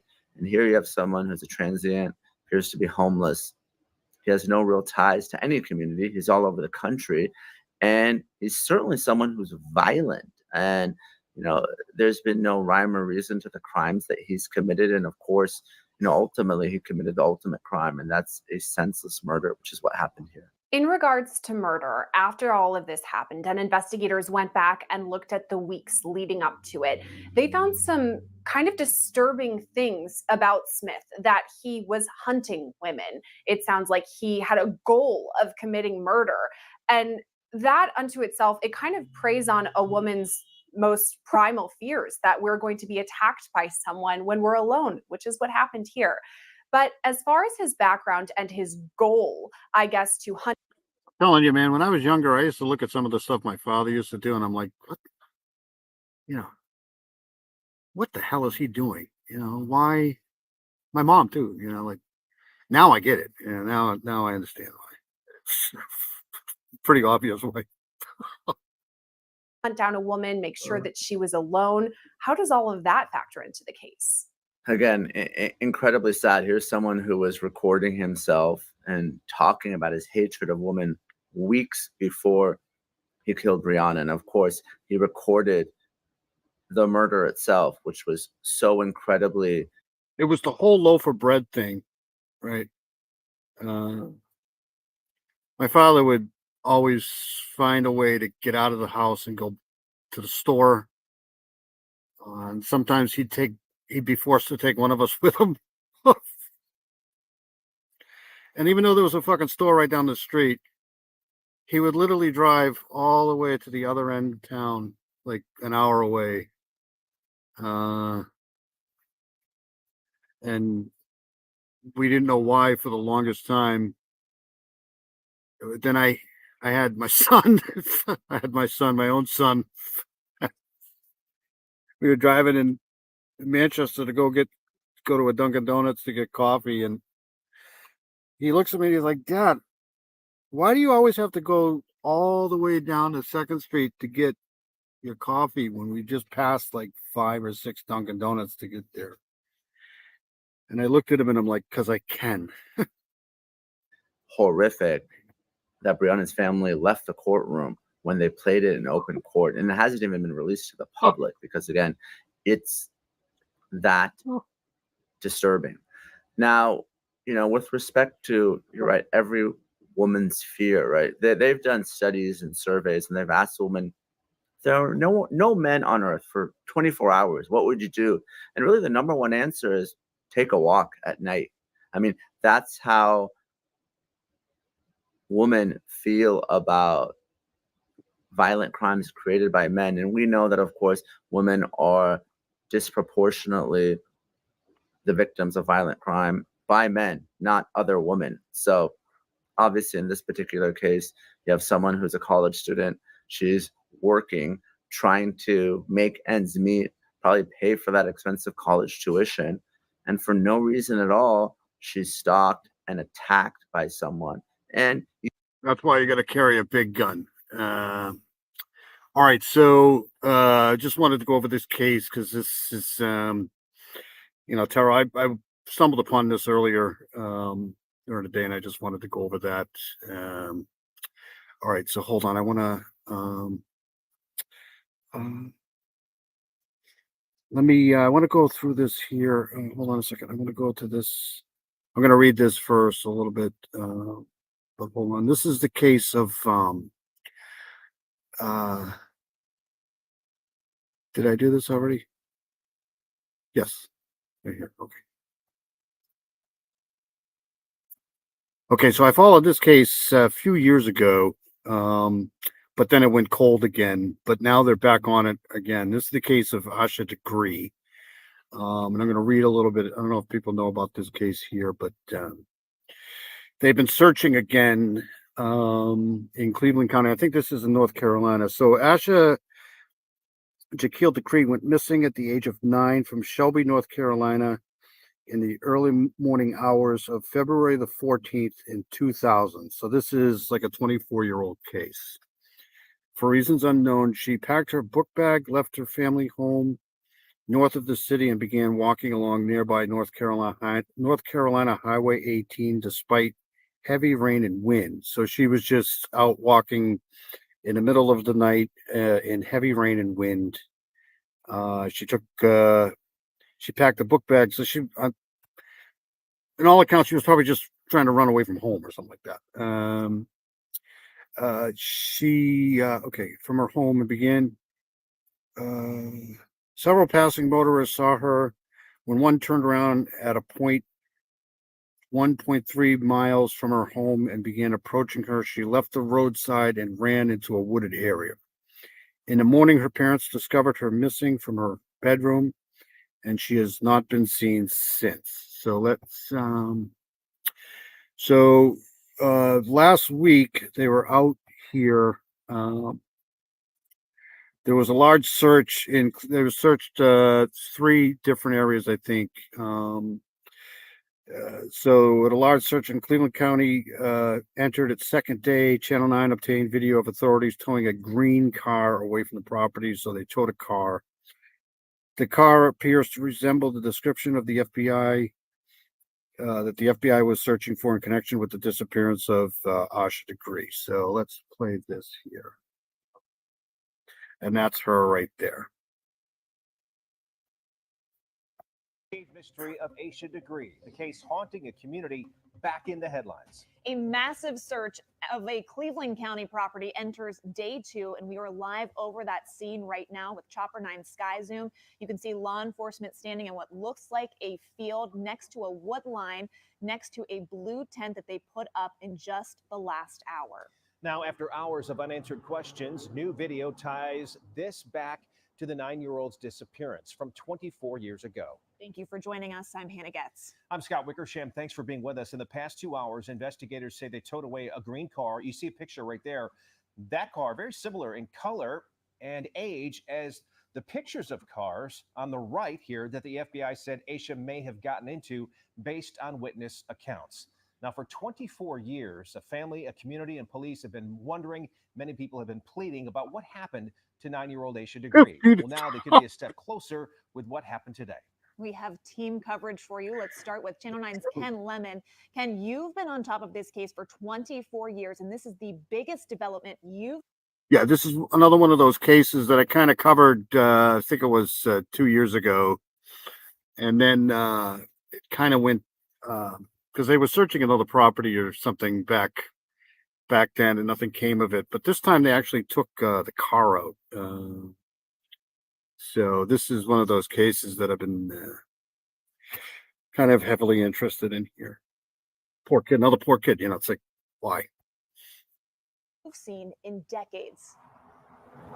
Yeah, it could very well be that biggest that we've seen in at least 10 years. Now, again, investigators haven't given specifics about why they're here, and they're just wrapping up here behind me at this home. But the last time I saw so many officers, searchers here from different agencies was during a search for Asha Degree. Now, you have the FBI, the SBI, and the Sheriff's Department all working on this scene here. Now, the group said that constantly worked to solve Asha Degree's disappearance. Several people actually came here hoping to hear that there's new information in this case that has touched so many, like a barber that I met earlier today who says that he knows the family, and he told me that he hopes the search ends with a positive resolution in this case.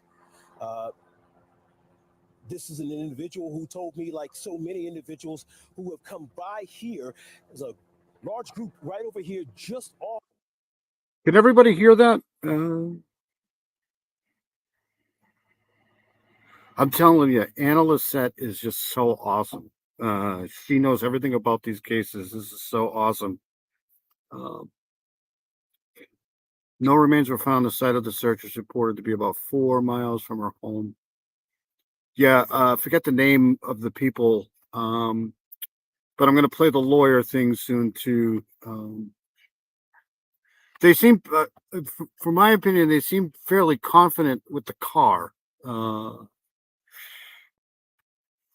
Off to my left that drove out here. They've been sitting just across the street from everything here. They know that investigators haven't given specifics about why they're here. They know they're here serving warrants, but these individuals say they want a resolution in a case here that has touched so many of them. Live in Shelby, I'm Ken Lemon, Channel 9 Eyewitness News. All right, Ken, thank you. I want to bring in now Dave Faraday. Dave, you were there as police towed that car away. Pretty similar looking, at least in color and age, to the pictures the FBI sent out.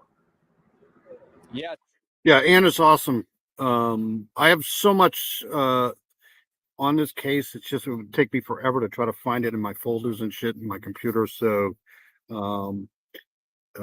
it's good to have somebody like Anna in here that knows too.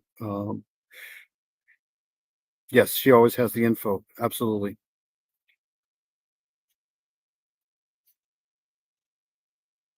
Scott, definitely the color that I will say one thing. It's good, you know, like, you know, I know a lot of people don't think law enforcement does anything, but when it comes to stuff like this here, you realize that they're behind the scenes. Law enforcement is always working. They're always, if they get something, they're going to get right on it, and that's happening right here. towing operation happened at a second search scene about a quarter-mile off in this direction. This after authorities have been out at this home for the last 2 days conducting a search. The FBI is confirming tonight that both of these searches are linked. All day long, we have seen folks slowly driving by this residence right here, trying to find out more about the huge police presence out here. Take a look at some of this video that we shot earlier. We are here early this morning when between 50 and 60 FBI, SBI, and sheriff deputies searched the property. They took rakes, probing devices, and ground-penetrating radar, along with specially trained dogs, to search the property. Some of that we could see from Chopper 9 Sky Zoom, including an area behind a home on the property that was searched. After lunch, we spotted about a dozen officers move about a quarter mile down the street to a second property, where shortly before 5, they removed an older green colored car. The color is similar to the color that the car that law enforcement put out photos of in the Asha Degree case 24 years ago. Some family members have been out here as well throughout the day, hoping for answers in that case. It would be good if we can get some closure on the situation. And, you know, for all these people to be out here, I can't say if it is or if it ain't true, but I've never seen this many FBI agents and SBI agents and the sheriffs. And over the last hour, we reached out to the FBI to find out if that green colored car is connected to the Asha Degree case. We have not gotten a response so far. Our team will be out here throughout the evening as this develops, this search continues, and we will stay out here as long as law enforcement is out here. Reporting live from Cleveland County, I'm Dave Faraday, Channel 9 Eyewitness News. Dave, we've been following this from the beginning, but in the last 2 hours, so many new details developing. Thank you. Now let's go back to the start of this case 24 years ago. This is video from the first search. Okay, so a second here. Let me give a map here. Oh no, here come the maps. So this is Cleveland County here. So there's Charlotte. So it's basically due west of Charlotte in here.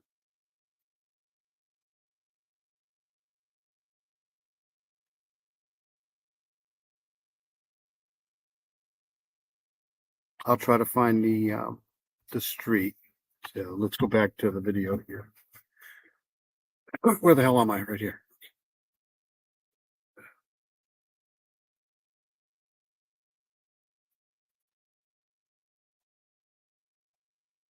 Search for Asha. At the time, police believed she was abducted and combed the ground and the sky with no named suspect. Since then, law enforcement has gotten tips and leads holding out hope. Let's walk you through that timeline. It was Valentine's Day in 2000 when 9-year-old Asha Degree was last seen walking away from her home in Shelby. Asha's family last saw her asleep in her bed around 2:30. Let me shut this shit off here. So she was last seen in a room, I think, at 2:30 a.m. I have this timeline somewhere. An hour and a half later, she was seen by drivers walking along NC Highway.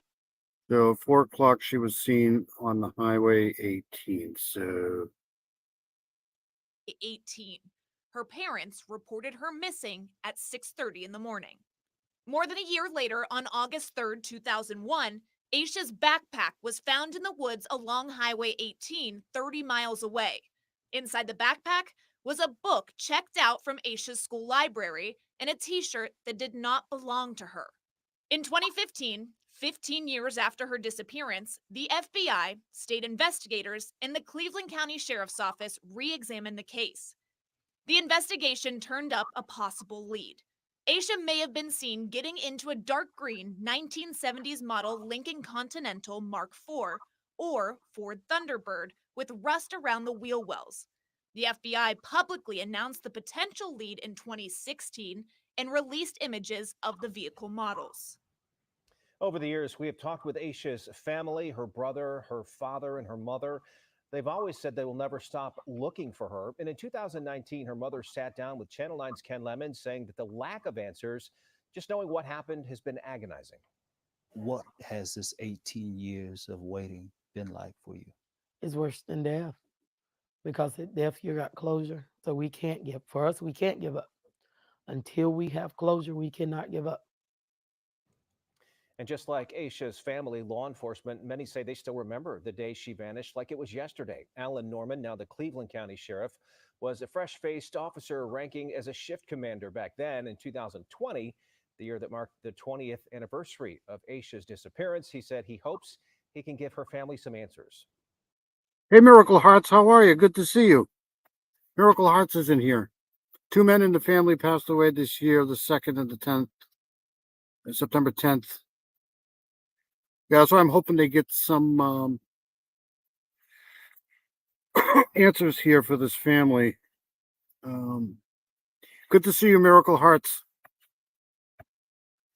Just going over this Asha degree case here. They were out searching again. She went missing under my watch, and it's my responsibility to bring her home. There is still a $45,000 reward for information about Asha. This poster includes an age progression picture of Asha, who would now be 34 years old. Anyone with information regarding Asha's whereabouts should call 704-484-4788. Again. So this is a Lincoln Mark 4, right? It's a Ford Thunderbird. So this is Lincoln Mercury. So this is the European version. This is the American version here, I think.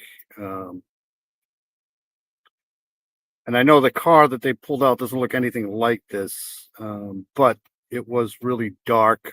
And on those North Carolina roads at night, it gets really dark. So they got the color right, that's for sure. Again, that number, 704-484-4788. Of course, as we're here on the air, this story is still very active. That scene out there covered with law enforcement. Yeah, this is a live look again at that scene from Chopper 9 Sky Zoom, where you can again see law enforcement by that wooded area surrounding that blue tent that they just put up within the last hour. Here is what we know tonight. Police again have towed this green car. No, I haven't, Dean, but I can check into it. I might have. Who knows? Probably. Maybe. I'll look into it, though. Car that looks very similar. So that's the car there. Another late model. I mean, how many late model cars like this are there out there? And that, I mean, you never know. There could be a lot. But this color, the late model, who knows? Similar to pictures of the vehicles the FBI said that they believed Asha may have been gotten into, according to witness reports. Of course, we continue to ask our sources at the FBI and the sheriff's office about what's happening out there at that search, what's going on under that blue tent right now, and again, whether specifically it is connected to Asha Degree's disappearance. Our coverage continues online, and we have the latest information coming in, plus the timeline that you just heard from Hannah, and past interviews with family and police over the past 2 decades. All of that at our homepage at WSOC.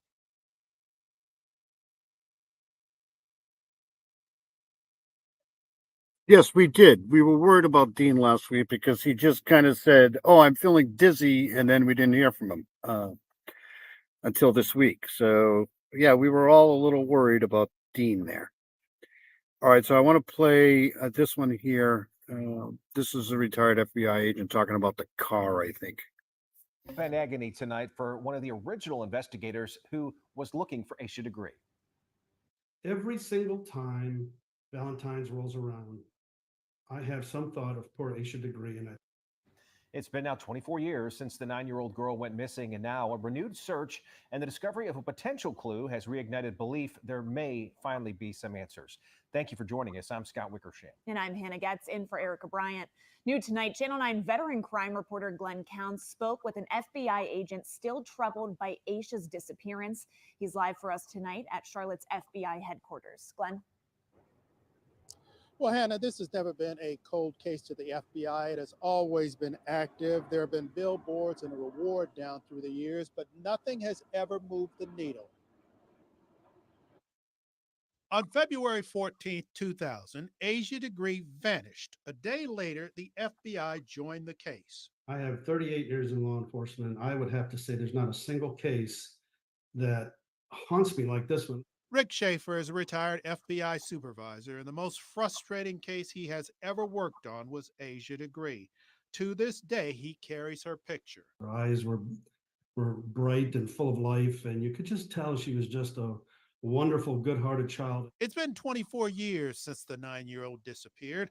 Over the past couple of days, the FBI, SBI, and Cleveland County Sheriff's Office searched the area off of Cherryville Road in Shelby. One of the items seized was a green car similar to one that witnesses saw her possibly getting into. If they seize the car, it's got to be for physical evidence. And if there's physical evidence, then they're going to go over it with a fine-tooth comb and swab it for any sort of trace evidence. They can get a lot from the car, that's for sure. Fibers, seatbelt stuff, if the car had seatbelts. You can get a lot of stuff from a car. That could have been there for years. Of course, when agents worked the case 24 years ago, there was a lot of old school detective work involved. No cell phones. DNA testing wasn't nearly as advanced as it is now. With all of the hundreds of interviews, including with her family members, there is one question agents were never able to answer. There has to be some reason why she decided to leave in the still of the night out of her home, and we were never able to determine that. Schaefer is hoping that this latest search will lead to something that will give her family peace. I do tell you, every single time Valentine's rolls around, I have some thought of poor Asha Degree, and You guys are all awesome. I really appreciate everybody for coming in. You guys are just great. Dean, and it wouldn't be a chat without Dean and Heather. But everybody in the chat is great. I really appreciate everybody that comes in here for sure. Dean, you're awesome. I think Dean was my first subscriber. Yeah, I hope Charlotte gets on here too. Charlotte's all the way over there in England, so she's ahead of us, I think. But Charlotte's awesome. I think of myself with that 9-year-old little girl walking all alone out on the road. Don't understand. And from what I remember about the case, it was really not a very good night to be out walking around. So I said the same thing, but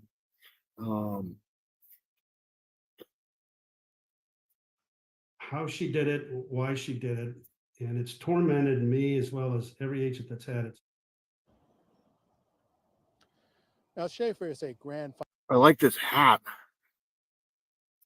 And that's one of the reasons he's been so touched by this case. He says it's just tough to imagine what Asha Degree's parents have been through. Reporting live from FBI headquarters, Glenn Counts, Channel 9 Eyewitness News. Yeah, Glenn, you could hear that emotion in his voice. Thank you. Our coverage continues on. You're awesome too, Miracle Hearts. Thank you for coming on. Sorry you couldn't sleep. Or sorry,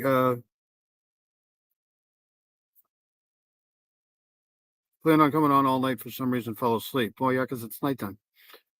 I do appreciate everybody coming in here for sure. I'm pretty sure there's a lot of other things you guys would be doing. Online there, we have the latest information pouring in, plus the timeline laid out in past interviews with family and police over the past 2 decades. All of that is on our homepage on WSOCTV. See, a lot of the stuff that I had, that was the sucky thing about losing my computer, because a lot of the stuff that I had in folders, and I thought I had saved it really good, but I lost a lot of shit at that other computer.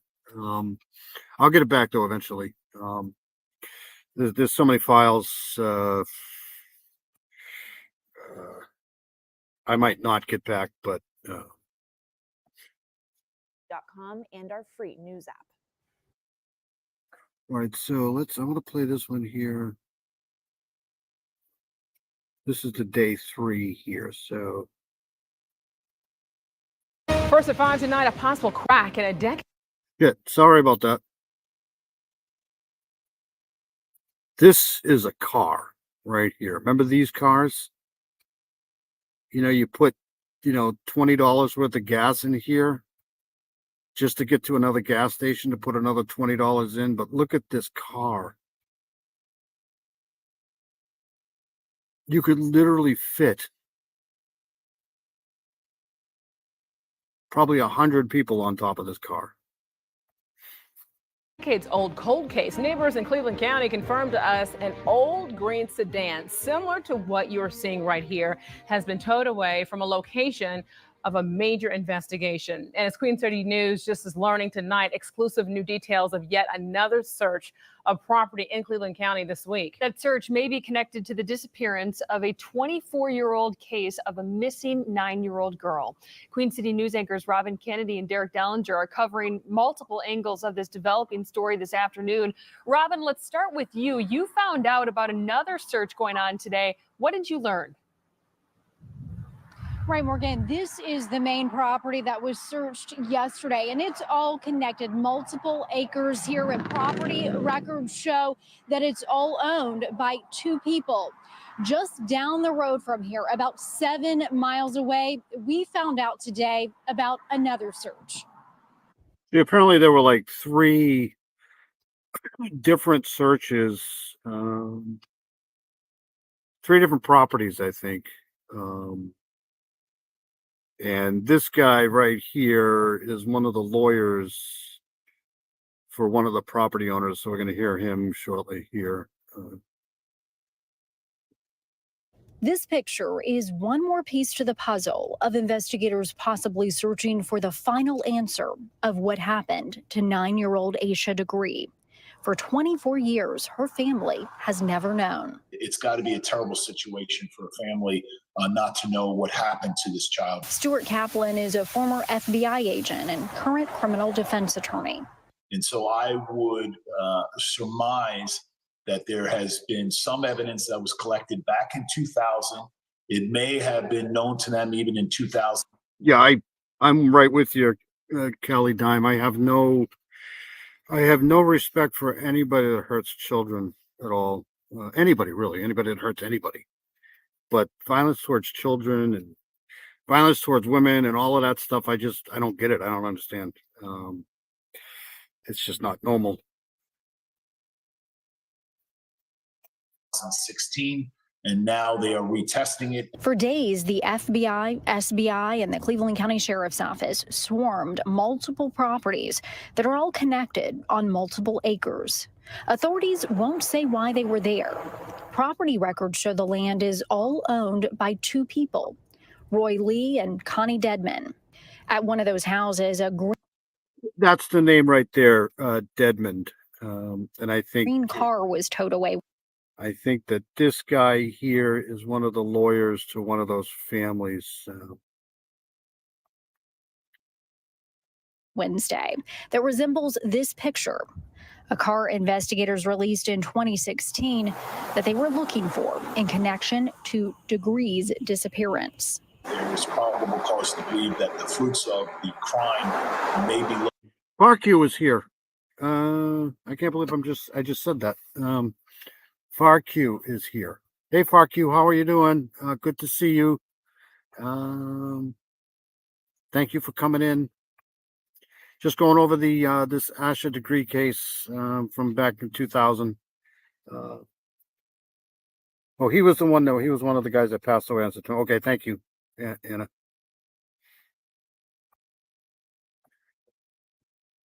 Located in any one of these properties. On Thursday, we got our hands on this photo from a neighbor showing SBI agents surrounding a home on Hawthorne Lane in Shelby. A neighbor says agents were there for about. If anybody's been to North Carolina, you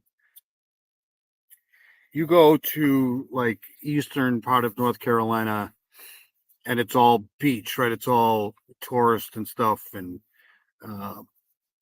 North Carolina, in my opinion, North Carolina, South Carolina have some of the best beaches in the world. But you go west, to, the mountains in North Carolina and some of the, rural areas, it's all woods. It's all country. It's just all, you'd think you were in another state. That's how desolate it is. Beautiful country, though. The mountains up there are beautiful. 6 hours Tuesday afternoon, going inside the home. Property records show this house is also owned by Connie Dedman. I think in the effort of bringing this family closure, that is why you see these detectives, these agents, even 24 years later. There is so many missing people in North Carolina. North Carolina is right up there, I think. Curious Contrarian, how you doing, buddy? Good to see you. You had a great live tonight. Awesome live.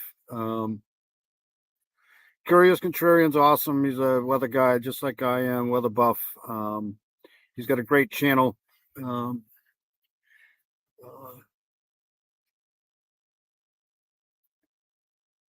Just going over this. The brother-in-law, Nicholas Elliott, passed away too, 2024. All right, back to this here. I'm just going over the Asha degree case here. Now, we also checked today at the Cleveland County Courthouse. We are working to get a hold of those. I mean, see how light it is here? You know, it's daytime, obviously, but at nighttime on these roads, if you've ever been on these roads before, it can get pretty freaking dark.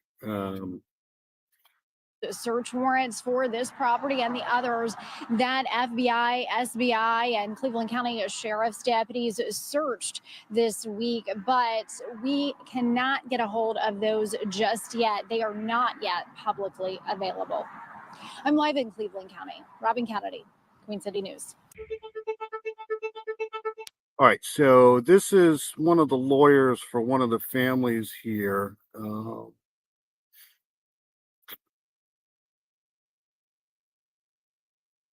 Right here. Y'all want to go now? Or do you want to wait till exactly 5:30? It's 5:28. What's your pleasure? I think every station in Charlotte. Are you ready? I'm ready. Are you sure? I'll have your makeup on. Do you want to go powder up? All right, I want to thank you all for coming. My name is David Teddy. I'm an attorney here in Shelby. I'm from Shelby. I was born here in 1963. I've been practicing law in this community for 36 years. And for almost 25 of those years, there's been a little girl in this community. I'll probably be doing another live either later this morning or probably maybe tomorrow afternoon regarding the tropics, because there's a system over there, remnants from Francine actually, off the coast of Georgia there that they're watching. So I might do a live on that. But there's also Gordon out there that's basically going to be a fish story. So anyways, back to this. That's been missing, and her name is Asha Degree. And what has happened to Asha has been the concern of this community. In February of next year, just 5 months from now, it will have been 25 years since she's been gone. People are asking for information. And I'm here on behalf of a gentleman by the name of Roy Devlin. Be careful what you wish for, Heather. I don't think anybody wants to see me 4 or 5 days a week.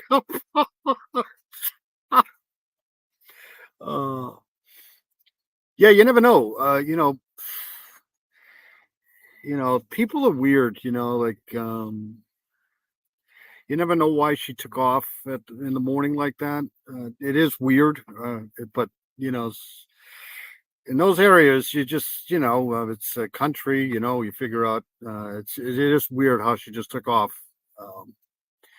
on a walk on a highway like that. But, maybe somebody lured her, maybe a family member that nobody knows about. I mean, people, you can't trust anybody ever. Who hired me to assist him with some events that have occurred at his home at 621 Cherryville Road. Now, Roy came to see me after he had already spoken with law enforcement and while the search at his home was ongoing. And I have been informed by... There's a reason why they're there searching that property, obviously. And there's a reason why the lawyer's talking. So we'll see what happens. Roy, that he was questioned about the Asha Degree disappearance. And he told law enforcement that he had no information about what happened to Asha. He wasn't withholding any information about what happened to Asha. And I am aware that just about every family member of Roy Devlin has been interviewed. And those individuals, his wife and his 3 daughters, have also... Thank you so much, Jenny. I really appreciate that. I will not do that to you. I care about you people so much that 5 times a week, it's not good.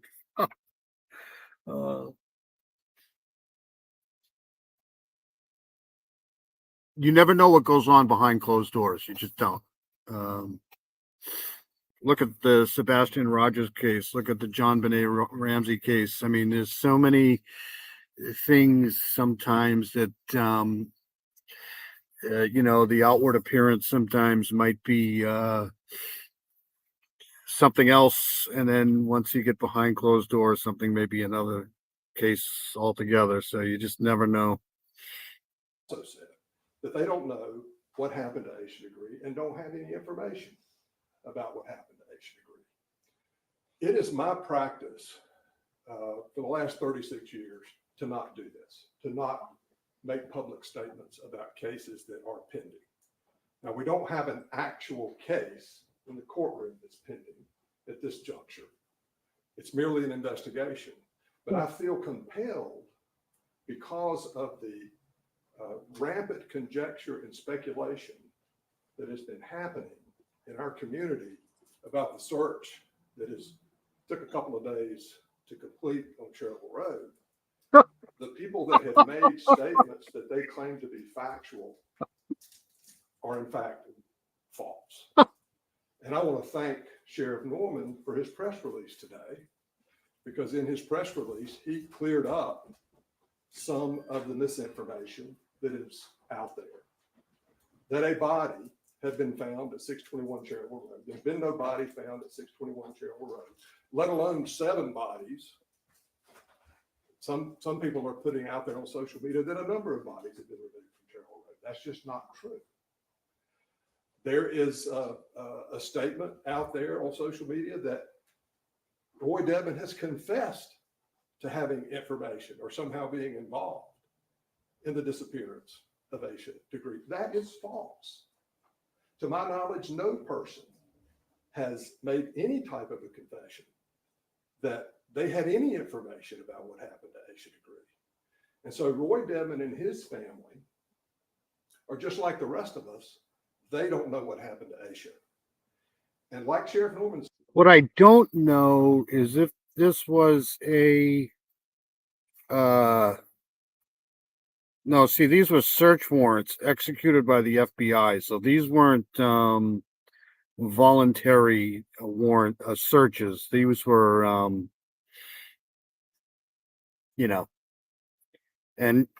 I'm not saying the guy had anything to do with it or these people had anything to do with it, but anytime they execute a search warrant, it's what are you trying to hide? Maybe, I don't know. Said it's time for the conjecture and the speculation about what happened to her to stop until there are facts, supported facts that we can rely upon to draw conclusions. I'm disturbed as a lawyer and as a citizen of this community about the information that has been spread out there. And I'm concerned not only for my client, Roy Devon, and for his family, but most importantly, I'm concerned for the Degree family. I do not know Aisha's parents personally, but I do know a number of their relatives, and they are good and decent and honorable people. And they deserve better than what some people in this community have done recently by spreading false information that Aisha's remains have been found. It's usually the person that you would least likely suspect.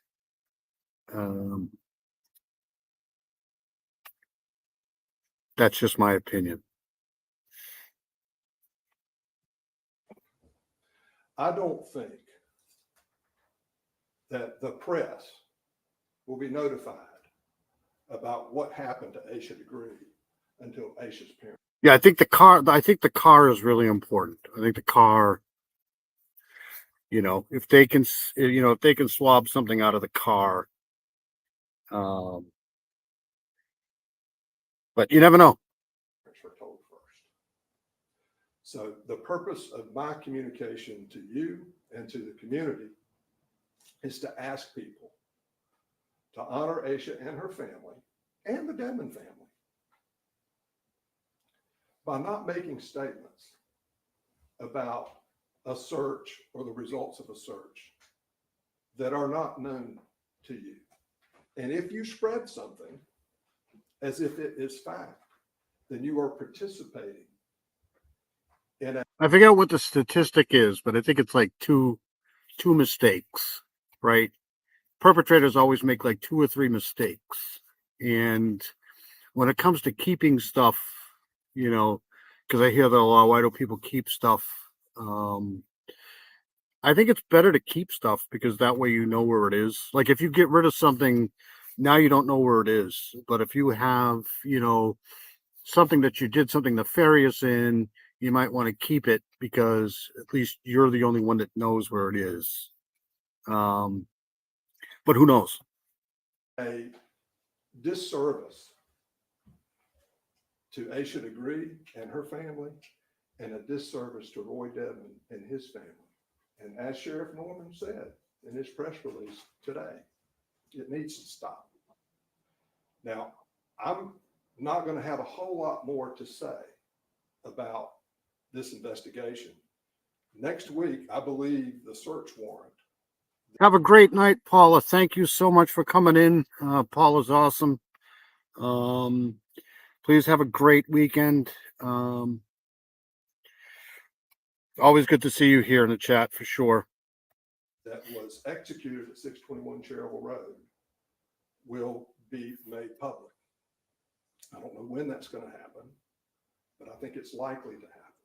And when you read the affidavit, it may be more clear to you why there was a search at 621 Cherryville Road and some other locations. I think there will also be information in that search warrant that sadly will link a person to the circumstances of Asha's disappearance that is no longer living. And it's very possible, not saying that the person that was named in the search warrant had anything to do with her disappearance, because I don't know any more than you do, or any more than the sheriff's department or the FBI or the SBI does. But it's very possible that that person who's no longer here has the answer as to what happened to Asha. And the answer may very well never be known. But the connection to Roy Dedman and his family is tenuous at best. And Roy has maintained, and his family has maintained, and will continue to maintain, that they're not involved with Asha's disappearance and have no information that would help law enforcement figure out what happened to her. This morning, I gave Sheriff Norman information concerning Roy Dedman that is consistent with Roy's denial of having knowledge about what happened to Asha Degree. I'm not going to go into what that information is. I will let Sheriff Norman, if he chooses to, release that information to you. My guess is he will not, because it's not appropriate for information about an ongoing investigation to be spread. Now, there's going to be some information in a search warrant. And I would just ask, if the press gets a hold of the search warrant and the community reads the search warrant, I would ask you not to engage in conjecture and speculation, and not make statements that somehow this crime, if there was a crime, has been solved, because it has not. There she is. There's Charlotte. Hey, Charlotte, how are you? Good to see you. Your ears must have been ringing because we were just talking about you. Charlotte's fantastic. Charlotte was nice enough to join me on my live the other day when I went through my encounter over there in Emerald Lake pond there. It's so good to see you, Charlotte. Just going over this Asha Degree case. There is a tremendous amount of investigation still ongoing, and I think the best course for me to do going forward, and for Roy Devon and his family to do going forward, is to let law enforcement do their job. And I would ask the community to allow law enforcement to do their job.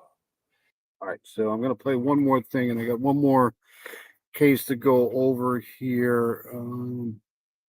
I wanted to do this one here because this is the great uncle. I'm talking about her here.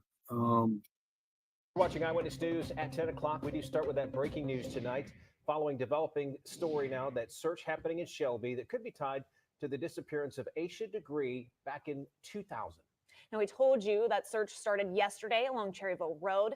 Today, we saw investigators tow a green car from the same location. That car resembles a vehicle tipsters told police they saw Asha get into when she disappeared in February of 2000. From Chopper 9 today, we also saw investigators examining what appeared to be a cross buried in the ground. We have team coverage tonight of these developments and their impact on people who live nearby. Channel 9's veteran crime reporter Glenn Counts has followed this case since Asha first disappeared. And Glenn, this is one of the biggest developments we've seen recently. Yeah, that's what it sounds like to me. I mean, he could be just, fending off questions for the family and stuff like that. But it also could be like he's trying to get out in front of something. But who knows? I don't know. I'm not. Charlotte's awesome. Charlotte is. Everybody here is awesome, but Charlotte is fantastic. Well, Scott, investigators left the scene hours ago, and we've been told they will not be coming back. Now, we don't know what, if anything, they found, but it could be up to a lab to determine if they are any closer to solving. So this was done 2 days ago. The mystery of what happened to Asha Degree. 24 years ago, 9-year-old Asha Degree vanished, leaving nothing but questions for her family. She was just a beautiful kid, right, quiet, kind of, smile a lot, Willie Key is Asha's great uncle. Today, he came to see the search for himself. What would it mean to your family to finally get some closure? Oh, it wouldn't mean the world to us to know that we found out what happened to our niece. Agents with the FBI, SBI, and Cleveland County Sheriff's Office descended on Cherryville Road. There was an extensive search using ground-penetrating radar and specially trained canine dogs. After searching for the better part of 2 days, authorities towed away this green 1960 model car. We do, Heather. We have the best people here for sure. I hope Southern Gal's all right. I know she's had a couple of lives the past couple of days, so she's probably exhausted, but Southern Gal's awesome. The FBI put out photographs of a similar looking car years ago that Asha might have gotten into.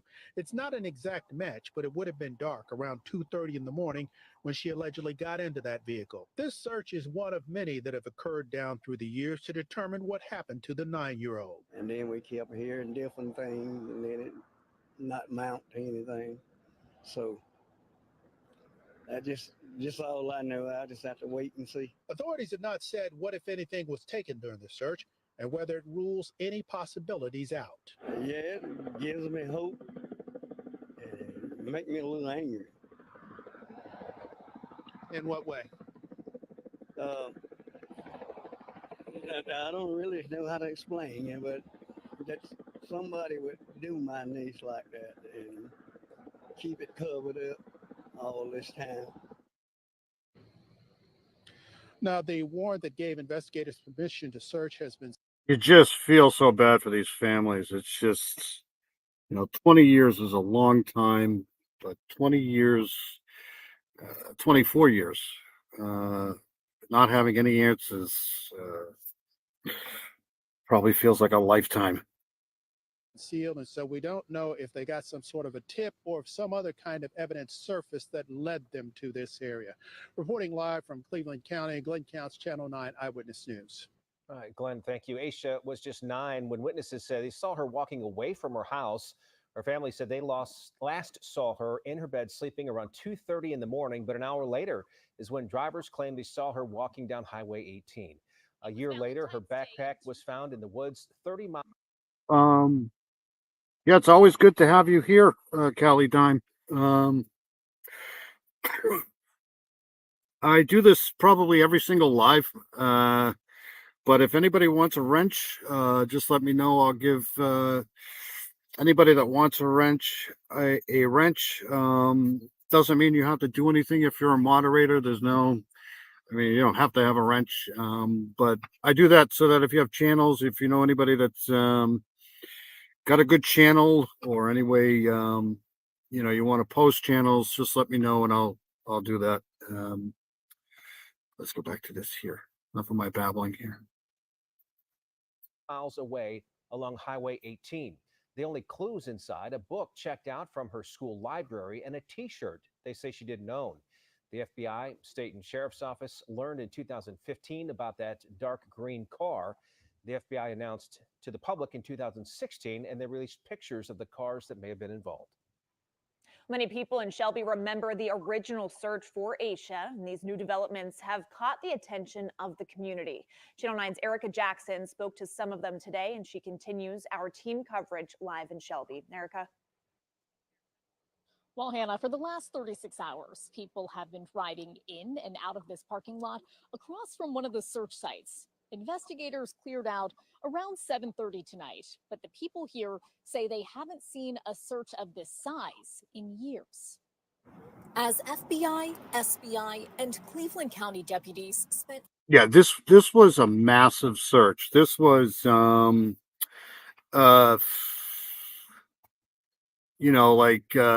3 or 4 different searches. They also had obviously helicopters and drones out there. They had everything. This was a massive undertaking here. So not saying they're going to find anything, but when it's this large, it's probably important. All day Wednesday, searching 2 properties on Cherryville Road. People from Shelby and beyond watched from across the street. A lot of police presence, some going, some coming. Like I said, it's just good to see that they're doing something, right? I mean, everybody thinks they forget about these things and put things, like this on a shelf, but when they get information, when they get tips, they're on it. It's good to see. Seen, I guess there were cops with a couple of coolers. Stacy Asbell drives one of the dozens of cars that filled a field off Spake Circle. People watched as investigators towed away an older model green car Wednesday afternoon. It resembles a description of a car the FBI was searching for in connection to the 2000 disappearance of Asha Degree. The mystery of her disappearing and no one knows anything. And I guess people want to know. And there's thousands of green cars, but it's like what you remember being described as the car seen that night. Jada Fortenberry remembers walking the halls of Falston Elementary. Oh shit, I can't believe I haven't given you a wrench yet. I thought I did. Curious. All right, hold on a second. Let me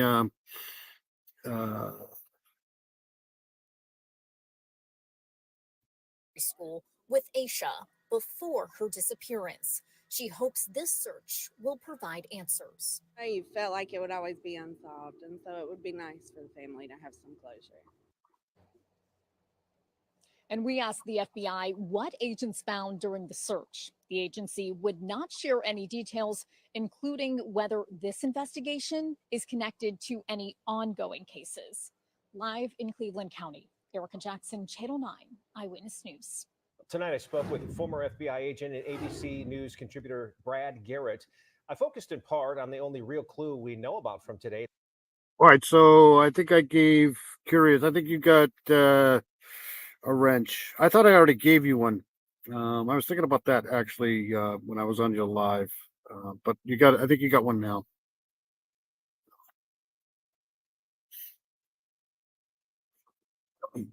That's the green car everybody's talking about towed away. And that one again matches the description of what witnesses say they thought they saw Asha get into when she disappeared. Let me ask you, a car that may have been involved or may not 24 years ago, what evidence could be left in a vehicle, maybe sitting in a barn or out in a field? You'd be surprised what's left in a vehicle 24 years later. hairs and fibers. There could be just things that are not to the naked eye, assuming that harm has come to this person, and they were harmed inside the vehicle, or they were placed in the vehicle after being harmed. There could be, blood that you can't see anymore because it's been scrubbed out, but it's still on the carpet, it's still on the seats. There's a number of things, even 24 years later. How much harder is it as years go on to solve cases like this? We're talking a quarter of a century almost. So what's interesting about cold cases is that I think there is a general belief they become harder to solve.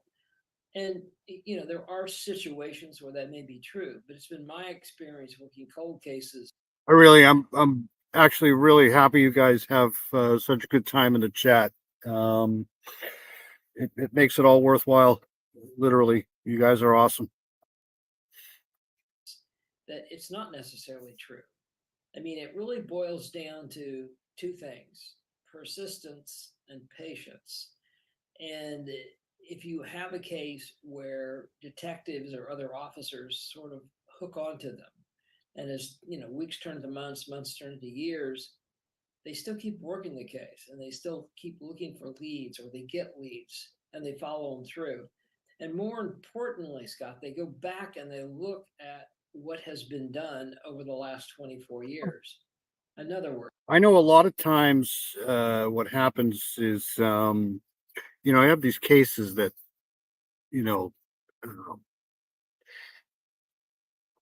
go years and years and years without being solved. But sometimes what happens is people who are witnesses to something at the time the crime is committed don't want to say anything because either they fear for their life, or they're just kind of being told to shut the hell up and not say anything. Over time, these people get away from those situations, and then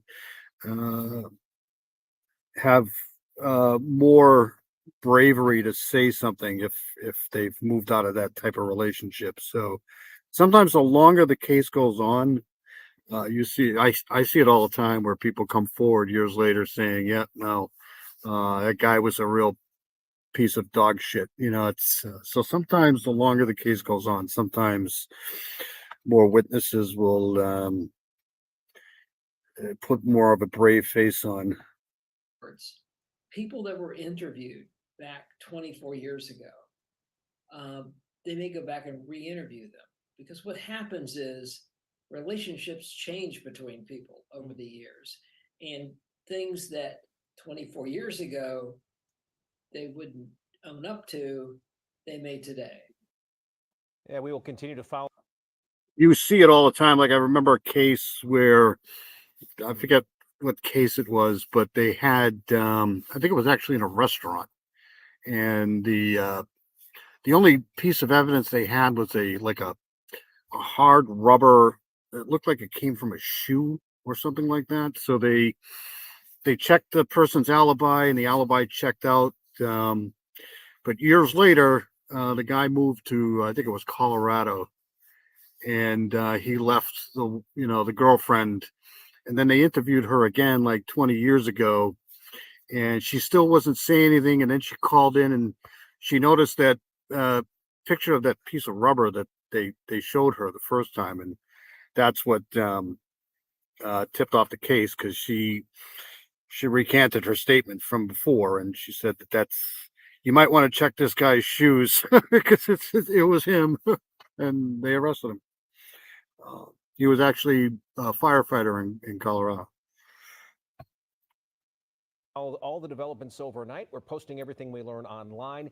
You can also find a full history of the Asha degree case. Just head to our website. All right, so I'll keep an eye on that case. I do want to go over one more case before I get the hell out of here. And this is another sad case here. This is, I covered this a little bit last week, and I'm still trying to find some more information on the other case that I covered last week. But this is the case of the Oregon nurse here. She was basically unalived by her neighbor. She's a native of Hawaii, I think. She's a Hawaiian native. Still many unanswered questions about the unaliving of Melissa Jubane, who was unalive less than 2 weeks after getting married to her fiance in August. Jubane was a beloved member of the community and a dedicated nurse at Providence State Vincent Medical Center in Portland.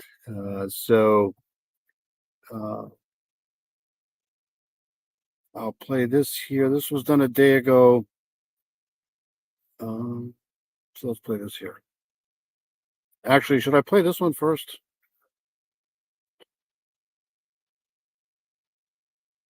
Play this one. Let's talk about the tragic killing of a woman in Oregon who is a beloved nurse and newlywed. Melissa Jubane was found dead on September 6th, just 2 days after being reported missing. Her neighbor was arrested, accused of murdering her. But police are being tight-lipped about what led up to Melissa's death and the alleged killer's motive. Here's what we know. Yeah, you were blocked before, and I think you blocked yourself last week. You should have that checked out. You should go. Dizziness is not something to sneeze at there, buddy. Yeah, be careful around necessarily evil. He'll block you. Melissa married her husband on August 25th in Hawaii. On September 4th at 6 a.m., Melissa had her last contact with her husband. At 10:18 a.m., a welfare check was done after she didn't show up for work at Providence St. Vincent Medical Center in Portland. At 3:12 p.m., Melissa was entered into the missing persons database. After that, friends, family, and coworkers started organizing search parties themselves, doing whatever they could. This is another one of those cases. It's just senseless, horrible. To find her. It's something that, is a BIPOC community, people of color, marginalized groups, especially young women too. It's important to look out for those kind of groups. We have a very small Filipino community in Oregon. And when we heard a Filipino member of our community was missing, and a stand-up member of the community, it drove some concern. On September 6th, Melissa's remains were found, and her neighbor, 27-year-old Bryce Jonathan Schubert, was arrested by the Beaverton Police Department. On September 9th, Schubert appeared in court virtually for the first time. Schubert is charged with murder in the second degree, first-degree kidnapping, and abuse of a corpse. He had another court hearing September 10th where we saw Schubert in an orange jumpsuit and That doesn't just happen in Portland, Oregon. That happens right here in my house. People have taken over my house. They're squatters, and they kick me out all the time. They're in there right now. handcuffs, with an attorney present who attempted to shield him from the cameras. Schubert did not enter a plea during that hearing and remains behind bars without bail. Now, usually media is able to access court documents, such as the probable cause affidavit, which would reveal more details about the case, such as where Melissa's body was found, and possibly even a suspected motive.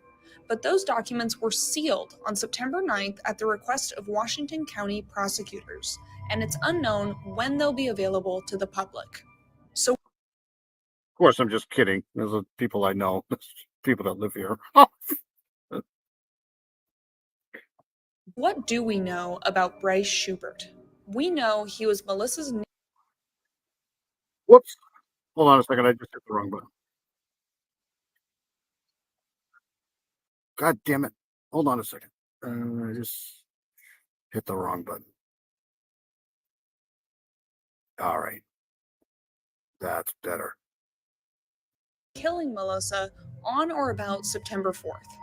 And we know Schubert was employed as a nurse at Providence Portland Medical Center from 2022 to 2023, but he has never been employed at St. Vincent Medical Center where Melissa worked, according to Providence officials. Melissa's family gave this statement to K22 News. We are extremely grateful for the detectives and other staff working diligently on this case, for the love and support we are receiving from the entire nation, and for all the prayers.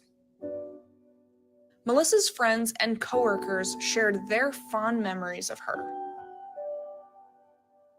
She was the kind of nurse that you'd get to the unit to start your shift and you'd see she's on the schedule and you'd just exhale and you'd be like, we're going to be okay. She was a very helpful person. She loved helping people. She had a really big heart. No matter the situation or what it was, she was always willing to help people. She loved her family, she loved her friends, she loved her dog. A vigil was held for Melissa on September 9th, the evening following her alleged killer's court appearance, and hundreds of people showed up to pay their respects. A memorial outside Melissa's apartment building has grown with flowers, cards, and photos of Melissa, showing her as a dedicated coworker, loving friend, daughter, and new I think the couple just got married too. Not sure. wife. For now, the why and how in this story is still unknown. Schubert is expected to be back in court later this month. But until then, Melissa's community will wait for answers. All right, let's play one more here, and I'll get out of here. So this is, I think this is him in court. Portland man of unaliving woman with that's him. This is him here, I think. Well, for the first. Okay, so let me turn this down a little bit. I think this is the one here. Suspect is a neighbor of the victim. Yep, this is the one here. Okay. Time we are seeing the Portland man accused of killing a woman with Hawaii ties. The suspect is a neighbor of the victim. Here's Carly Olson from our sister station in Oregon. 27-year-old Bryce Schubert of Beaverton physically appeared in the courtroom for the first time today. On Monday, he only appeared virtually at the Washington County Jail courtroom. But on Tuesday morning, he was present along with his attorney at the Washington County Circuit Court, and Judge Rebecca Guptill assigned herself as the judge that will be presiding over this case. Schubert is facing charges of second-degree murder, first-degree kidnapping, and second-degree abuse of a corpse following the death of Beaverton nurse Melissa Jubain last week. Melissa was reported missing on Wednesday, and early Saturday morning, police said they had found her remains and arrested Schubert in connection with her death. Schubert was her neighbor at the apartment complex. Guy looks a little like Brian Kohlberger there. Baseline 158 in Beaverton. It was also confirmed today that Schubert's preliminary hearing will take place next Monday, September 16th at 4 p.m. Reporting in Hillsborough, Carly Olson. All right, so that's that. I'm going to try to get the hell out of here. So, yeah, that's that. I've been here. How long have I been here? Oh, my God, almost 3 hours. Oh, you poor people. Anyways, you guys are freaking awesome. Thank you guys very much for coming in. You are all awesome. Every single one of you. Jenny, Miranda Lee, thank you so much for all your hard work. I hope you're well. Dean Johnson, you're freaking great. Go get checked. Charlotte, you're the best. Miracle Hearts, thank you so much. Jenny, thank you so much. FARQ. I'm probably going to forget somebody. I'm sorry. Curious Contrarian, thank you, buddy. You're awesome. Did you get your wrench? Yep, you got it. Okay, good. And like I said, if anybody else wants a wrench, Miracle Hearts, thank you. It's going to take me forever, I think. Jocelyn, you're great. Thank you so much for coming in. Hope you're well. Anna Lisette, thank you for all the help. I'm going to keep updated on that, Asha. If any more information comes out about that, I'll definitely break into your regularly scheduled programming. Let's see here. Check out Curious Contrarian. He's awesome. He's got a great channel. Hopefully we can get some weather lives going here soon. Who else was in here? Callie Dime was in here. I think that's who that is. I'm probably going to forget somebody. I hope Honeybee's all well. Okay. Honeybee's usually in here, but she's usually sleeping too. Charlotte, you're great. You're awesome, Charlotte. Let's see. Paula, Paula was in here. Paula's great. Paula's awesome.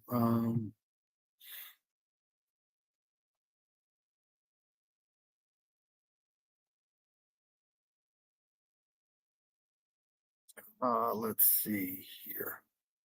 Like I said, if I forget somebody, I'm sorry. It's probably a senior moment.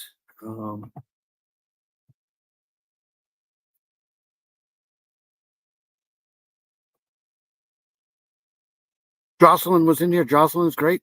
Jocelyn was awesome. I probably already just mentioned her. Let's see here. All right. So I think if I miss anybody, I'm sorry. I can't scroll up anymore. But I want everybody to have a good weekend. Stay safe. Everybody in here, that this is Miranda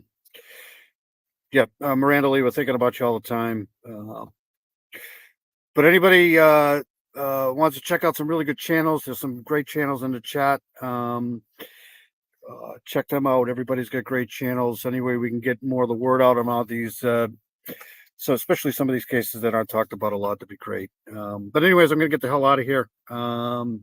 Everybody have a freaking great night and a great weekend. I'm going to try to come on at some point, either today or later today, with a tropical update. But other than that, I'm out of here. You guys are awesome. Thank you for being born. That's funny. You guys are great. Thank you.